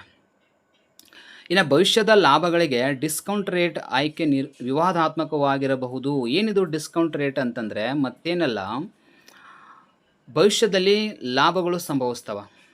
ಓಕೆನಾ. ಈಗ ನಾವು ಇಂಪ್ಲಿಮೆಂಟ್ ಮಾಡಿವಿ ಅಂದರೆ ಅದು ಭವಿಷ್ಯದಲ್ಲೇ ಆಗೋದಂತಲ್ಲ ಲಾಭ. ಸೊ ಅಲ್ಲಿ ಎಷ್ಟಾಗತ್ತೆ, ಸೊ ಅದನ್ನು ಹೆಂಗೆ ನಾವು ಕನ್ಸಿಡರ್ ಮಾಡಿ ಸದ್ಯಕ್ಕೆ ತೆಗೆದುಕೊಳ್ಳೋದು. ಸೊ ಇದು ಕೂಡ ಬಹಳ ಗೊಂದಲಮಯ ವಾತಾವರಣ ಇದು. ಹೇಗೆ ಅಂತಂದರೆ, ಈಗ ಫಾರ್ ಎಕ್ಸಾಂಪಲ್ ಈಗ 100 ಕೋಟಿ ನಾವು ವೆಚ್ಚ ಮಾಡೀವಿ, ಭವಿಷ್ಯದಲ್ಲಿ ಮೇ ಬಿ ಇದು ಎಷ್ಟಾಗ್ಬೋದು ಅಂದರೆ 150 ಕೋಟಿ ಲಾಭ ಸೃಷ್ಟಿ ಮಾಡ್ಬೋದು. ಬಟ್ ಇಲ್ಲಿ ಡಿಸ್ಕೌಂಟ್ ಅಂತ ಬಂದಾಗ ಹೋಗಲಿ ಒಂದು 30% ಆಗದೇ ಇರಬಹುದು ಅಥವಾ 30% ಡಿಸ್ಕೌಂಟ್ ಕೊಟ್ಟಾಗ ಒಂದು 120 ಅಂತ ನಾವು ತೆಗೆದುಕೊಂಡ್ರೆ ಇದರಲ್ಲಿ 20 ಅನ್ನೋದು ಮಾತ್ರ ಲಾಭ ಆಗುತ್ತೆ, 20 ಘಟಕದಷ್ಟು ಮಾತ್ರ ಲಾಭ ಅಂತ ಅನಿಸ್ಕೊಳ್ಳುತ್ತೆ. ಅಂದರೆ ಈ ಡಿಸ್ಕೌಂಟ್ ಅಂತ ಕೊಡೋದು ಉದ್ದೇಶ ಏನು ಅಂತಂದರೆ, ಭವಿಷ್ಯದಲ್ಲಿ ಎಷ್ಟು ಪ್ರಮಾಣದಲ್ಲಿ ಎಕ್ಸಾಕ್ಟ್ ಆಗುತ್ತೆ ಲಾಭ ಆಗುತ್ತೆ ಅನ್ನೋದು ನಮಗೆ ಕ್ಯಾಲ್ಕುಲೇಷನ್ ಸಿಗೋಂಗಿಲ್ಲ, ಆ ಒಂದು ಮಾಹಿತಿ ಅಕ್ಯುರೇಟಾಗಿ ಸಿಗೋಂಗಿಲ್ಲ. ಹಾಗಾಗಿ ಈ ರೀತಿಯಾಗಿ ಡಿಸ್ಕೌಂಟ್ ಕೊಟ್ಟು ನಾವು ಕ್ಯಾಲ್ಕುಲೇಷನ್ ಮಾಡ್ತೀವಿ ಅಂದರೆ ಇದು ಸೂಕ್ತ ಅಲ್ಲ ಅಂತ ಅನ್ನೋದು ಕೂಡ ಒಂದು ರೀತಿಯಾಗಿ ಹೇಳ್ಬೋದು ನಾವು. ಇನ್ನು ಕೆಲವು ಸಾಮಾಜಿಕ ಮತ್ತು ನೈತಿಕ ಮೌಲ್ಯಗಳನ್ನು ಅಳೆಯಲು ಸಾಧ್ಯವೇ ಇಲ್ಲ. ಎಸ್, ಇಲ್ಲಿ ಸಾಮಾಜಿಕ ನೈತಿಕ ಮೌಲ್ಯಗಳದಾವೆ. ಕೆಲವೊಂದು ಕಡೆ ಏನಾಗುತ್ತೆ ನೋಡಿ, ಫಾರ್ ಎಕ್ಸಾಂಪಲ್ ನಾನು ಒಂದು ಎಕ್ಸಾಂಪಲ್ ಹೇಳಿದೆ, ಏನಂತ, ರೈಲು ಹಳಿಯನ್ನು ನಿರ್ಮಾಣ ಮಾಡೋದು ಅಂತ ಅರ್ಥ. ಈಗ ಈ ರೈಲು ಹಳಿಯನ್ನು ನಿರ್ಮಾಣ ಮಾಡಬೇಕಾದ್ರೆ ಈ ಭೂಮಿ ಮೇಲೆ ಹಾದು ಹೋಗ್ತಾ ಇರುತ್ತಲ್ಲ, ಈ ಭೂಪ್ರದೇಶದ ರೈತರು ಏನು ಮಾಡ್ತಾರೆ, ಭಾಳ ಅಂದರೆ ನೀವು ಅವರಿಗೆ ಹಣ ಕೊಡ್ಬೋದಷ್ಟೆ, ಆದರೆ ಅವರು ಆ ಭೂಮಿ ಮೇಲೆ ಇಟ್ಟಂಥ ಒಂದು ಪ್ರೀತಿ ಅವಕ್ಕೆಲ್ಲ ನೀವು ಏನೂ ಪರಿಹಾರ ಕೊಡಲಿಕ್ಕೆ ಆಗೋದಿಲ್ಲ. ಓಕೆನಾ. ಇವೆಲ್ಲವೂ ಕೂಡ ಇಂತಹ ನಷ್ಟಗಳನ್ನು ಅಂದರೆ ಮಾನಸಿಕವಾಗಿ ನೊಂತಾರಲ್ಲ, ಮಾನಸಿಕವಾಗಿ ನೋವನ್ನು ಅನುಭವಿಸ್ತಾರಲ್ಲ, ಅಂಥವುಗಳಿಗೆ ನಾವು ಪರಿಹಾರ ಕೊಡಲಿಕ್ಕೆ ಆಗಂಗಿಲ್ಲ ಅಂತ ಅರ್ಥ. ಅಂಥವುಗಳನ್ನು ನಾವು ಕಾಸ್ಟ್ ಬೆನಿಫಿಟ್ ಅನಾಲಿಸಿಸಲ್ಲಿ ಕನ್ಸಿಡರ್ ಮಾಡಲಿಕ್ಕೆ ಆಗಂಗಿಲ್ಲ. Here only we consider that the data, ಅದು ನ್ಯೂಮೆರಿಕಲ್ ಡೇಟಾ ಅಂದರೆ ಈ ಸಂಖ್ಯಾತ್ಮಕ ಸಂಖ್ಯೆಗಳನ್ನ ಮಾತ್ರ ನಾವು ಕನ್ಸಿಡರ್ ಮಾಡ್ಕೊಂಡು ಕ್ಯಾಲ್ಕುಲೇಷನ್ ಮಾಡಬೇಕಷ್ಟೇ. ಈಗ ಭಾವನೆಗಳನ್ನು, ವಿಚಾರಗಳನ್ನು ಇಲ್ಲಿ ಕನ್ಸಿಡರ್ ಮಾಡಲಿಕ್ಕೆ ಆಗಂಗಿಲ್ಲ. ಹಾಗಾಗಿ ಇದು ಆ್ಯಕ್ಯುರೇಟ್ ಇನ್ಫಾರ್ಮೇಷನ್ ಅನಿಸಂಗಿಲ್ಲ ಅಂತ ಅರ್ಥ. ಮತ್ತು ಈಗ ನಮ್ಮ ದೇಶದಲ್ಲಿ ಇಂಪ್ಲಿಮೆಂಟ್ ಆಗಿರುವಂಥ ಎಷ್ಟೋ ಯೋಜನೆಗಳು, ಕೆಲವೊಂದು ಯೋಜನೆಗಳು ಆ್ಯಕ್ಚುಲಿ ಆ ಒಂದು ದೃಷ್ಟಿಕೋನದಿಂದಲೂ ಕೂಡ ಇಂಪ್ಲಿಮೆಂಟ್ ಆಗ್ಯಾವ, ಅದಕ್ಕೆ ಇಲ್ಲಂತ ಹೇಳಕ್ಕೆ ಬರೋಂಗಿಲ್ಲ. ಗ್ರಾಮೀಣ ಪ್ರದೇಶದ ನಿರುದ್ಯೋಗಿಗಳಿಗೆ ಉದ್ಯೋಗ ಕೊಡೋ ಸಲುವಾಗಿ ಎಮ್ ಜಿ ನರೇಗಾ ಯೋಜನೆ ಆಗಿರ್ಬೋದು. ಓಕೆನಾ. ಇವೆಲ್ಲ ಜನರಿಗೆ ಒಂದು ಸ್ವಲ್ಪ ಉದ್ಯೋಗ ಅವಕಾಶ ಕೊಟ್ಟು ಅವರ ಸಮಸ್ಯೆಗಳು ಪರಿಹಾರ ಆಗಲಿ ಅಂತಲೇ ಕೊಟ್ಟಿರುವಂಥದ್ದಲ್ಲ. ಸೊ ಹೀಗೆ ಇನ್ನು ಮಾಹಿತಿ ಮತ್ತು ಅಂದಾಜುಗಳ ಮೇಲೆ ಹೆಚ್ಚಿನ ಅವಲಂಬನೆ ಆಗಬೇಕಾಗತ್ತೆ. ಯಾಕಂದರೆ ಇನ್ಫಾರ್ಮೇಷನ್ ಸಿಗಲಿಲ್ಲ ಅಂದರೆ ನಾವು ಕಾಸ್ಟ್ ಬೆನಿಫಿಟ್ ಅನಾಲಿಸಿಸನ್ನು ಮಾಡಲಿಕ್ಕೆ ಸಾಧ್ಯನೇ ಇಲ್ಲ ಅಂತ ಅರ್ಥ. ಅದನ್ನು ನಿಖರವಾಗಿ ಮಾಡಬೇಕಾಯ್ತಂದರೆ ನಮಗೆ ಮಾಹಿತಿ ಸರಿಯಾಗಿ ಗೊತ್ತಿರಬೇಕಾಗತ್ತೆ. ಇನ್ನು ತಪ್ಪಾದ ಅಂದಾಜುಗಳು ತಪ್ಪು ನಿರ್ಧಾರಗಳಿಗೆ ಕಾರಣವಾಗಬಹುದು. ಹೌದು, ಕೆಲವೊಮ್ಮೆ ರಾಂಗ್ ಇನ್ಫಾರ್ಮೇಷನ್ ಸಿಕ್ತು ಅಂತಂದರೆ ನಾವು ಆ ಯೋಜನೆಯ ಅವಶ್ಯಕತೆ ಇಲ್ಲದೇ ಇದ್ದರೂ ಕೂಡ ಆ ಯೋಜನೆಯನ್ನು ಇಂಪ್ಲಿಮೆಂಟ್ ಮಾಡಬೇಕಾಗತ್ತೆ. ಈಗ ನೋಡಿ, ನೀವು ಗಮನಿಸಬಹುದು, ಕೆಲವೊಂದು ರಸ್ತೆಗಳ ಬದಿಯಲ್ಲಿ ಕೆಲವೊಂದು ಸರ್ವೆ ನಡೀತಾ ಇರುತ್ತೆ. ನಾವು ಜಸ್ಟ್ ಬೈಕಲ್ಲಿ ಹೋಗುವಾಗ, ರಸ್ತೆಯಲ್ಲಿ ಏನು ಬಸ್ಸಲ್ಲಿ ಹೋಗುವಾಗ ನೋಡ್ತಾ ಇರ್ತೀವಿ, ಸರ್ವೆ ಮಾಡ್ತಿರ್ತಾರೆ. ಅವ್ರು ಯಾಕೆ ಸರ್ವೆ ಮಾಡ್ತಿರ್ತಾರೆ ಅಂತಂದರೆ, ಆ ರಸ್ತೆಯನ್ನು ಅಗಲು ಮಾಡಬೇಕಾತಂದ್ರೆ ಬಿಫೋರ್ ಸರ್ವೆಗಳು ಸ್ಟಾರ್ಟ್ ಆಗ್ತಾವೆ. ಅದಕ್ಕೆಲ್ಲ ಆಧಾರ ಏನು, ಕಾಸ್ಟ್ ಬೆನಿಫಿಟ್ ಅನಾಲಿಸಿಸ್ನ ಸ್ಟಾರ್ಟ್ ಆಗುತ್ತೆ. ಅಲ್ಲಿ ಕಾಸ್ಟ್ ಬೆನಿಫಿಟ್ ಅನಾಲಿಸಿಸ್ ಸ್ಟಾರ್ಟ್ ಆಗೋಕ್ಕಿಂತ ಮೊದಲೇ ಆ ಡೇಟಾವನ್ನು ಕಲೆಕ್ಟ್ ಮಾಡಬೇಕೀಗ. ಅಂದರೆ ಆ ಒಂದು ಪ್ರದೇಶದಲ್ಲಿ ಆ ಒಂದು ರಸ್ತೆ ಮೇಲೆ ದಿನಕ್ಕೆ ಎಷ್ಟು ವಾಹನಗಳು ತಿರುಗಾಡ್ತಾವ, ಅದರಲ್ಲಿ ದೊಡ್ಡ ಗಾತ್ರದ ವಾಹನಗಳು ಎಷ್ಟು, ಹೆವಿ ವೆಹಿಕಲ್ಸ್ ಎಷ್ಟು ತಿರುಗಾಡ್ತಾವ, ಬೈಕ್ಗಳು ಎಷ್ಟು ತಿರುಗಾಡ್ತಾವ ಅನ್ನೋದು ಲೆಕ್ಕ ಹಾಕ್ತಾರೆ. ಹೀಗಾಗಿ ಒಂದು ತಿಂಗಳು ಅಥವಾ ಒಂದು ವಾರ ಹೀಗೆ ಒಂದು ಸರ್ವೆ ಮಾಡಿ ಎವರೇಜ್ ತೆಗಿತಾರೆ. ಎಸ್, ಈ ರಸ್ತೆ ಮೇಲೆ ಇಷ್ಟು ಭಾರ ಇದೆ ಮತ್ತು ಇಷ್ಟು ಬೈಕ್ಗಳು ಎಲ್ಲ ತಿರುಗಾಡೋದ್ರಿಂದ ಒಂದು ರೀತಿ ಇದು ಹೆವಿ ಇದೆ, ಹಾಗಾಗಿ ರಸ್ತೆನ ಅಗಲು ಮಾಡ್ಕೋಬೇಕು, ಹಾಗಾಗಿ ಜನರಿಗೆ ಅನುಕೂಲ ಆಗುತ್ತೆ ಅಂತ ಹಿಂಗೆ ಡಿಸಿಷನ್ ತೆಗೆದುಕೊಳ್ಬೇಕಾಗತ್ತೆ. ಸೊ ಇದೆಲ್ಲ ಒಂದು ರೀತಿ ರಿಸರ್ಚ್, ಓಕೆನಾ, ರಿಸರ್ಚ್ ಓರಿಯೆಂಟೆಡ್ ಇರೋದ್ರಿಂದ ಸೊ ಪರಿಸರ ಅರ್ಥಶಾಸ್ತ್ರದಲ್ಲಿ ಎಷ್ಟೋ ಮಾಹಿತಿಗಳು ಭಾಳ ನಮ್ಮ ವೈಯಕ್ತಿಕ ಜೀವನದಲ್ಲಿ ಕೂಡ ಅಥವಾ ದಿನನಿತ್ಯ ಜೀವನದಲ್ಲಿ ಕೂಡ ಮ್ಯಾಟರ್ ಆಗ್ತವೆ. ಓಕೆ, ಇದಕ್ಕೆ ಸಂಬಂಧಪಟ್ಟಂಗೆ ಆ್ಯಕ್ಚುಲಿ ಕೆಲವೊಂದು ಕ್ರೈಟೇರಿಯಾ ಅದಾವ, ಮಾನದಂಡಗಳು ಅಂತೇಳಿ, ಹೇಗೆ ಸಾವಿರ ಮಾನದಂಡ ಆಗಿರ್ಬೋದು, ಇವೆಲ್ಲ ಬರ್ತವೆ. ಅವರು ಕೂಡ ಕೆಲವೊಂದು ವಿಷಯಗಳನ್ನ ಹೈಲೈಟ್ ಮಾಡಿದ್ದಾರೆ. ಅದು ಆ್ಯಕ್ಚುಲಿ KSET ನೆಟ್ ಎಕ್ಸಾಮ್ಗಂತೂ ಭಾಳ ಬೆನಿಫಿಟ್ ಇರುವಂಥದ್ದು. ಮತ್ತು ಅಂಥ ಕ್ವಶನ್ಸ್ಗಳನ್ನು ಈಗಾಗಲೇ ಕೇಳಿದ್ದಾರೆ, ಹಿಂದಿನ ಕ್ವಶನ್ ಪೇಪರ್ಗಳಲ್ಲಿ ಕೇಳಿದ್ದಾರೆ. ಸೊ ಅದಕ್ಕೆ ಸಂಬಂಧಪಟ್ಟಂಗೆ ನೆಕ್ಸ್ಟ್ ಕ್ಲಾಸಲ್ಲಿ ಮತ್ತೆ ಅದನ್ನು ಕಂಟಿನ್ಯೂ ಮಾಡ್ತೀವಿ.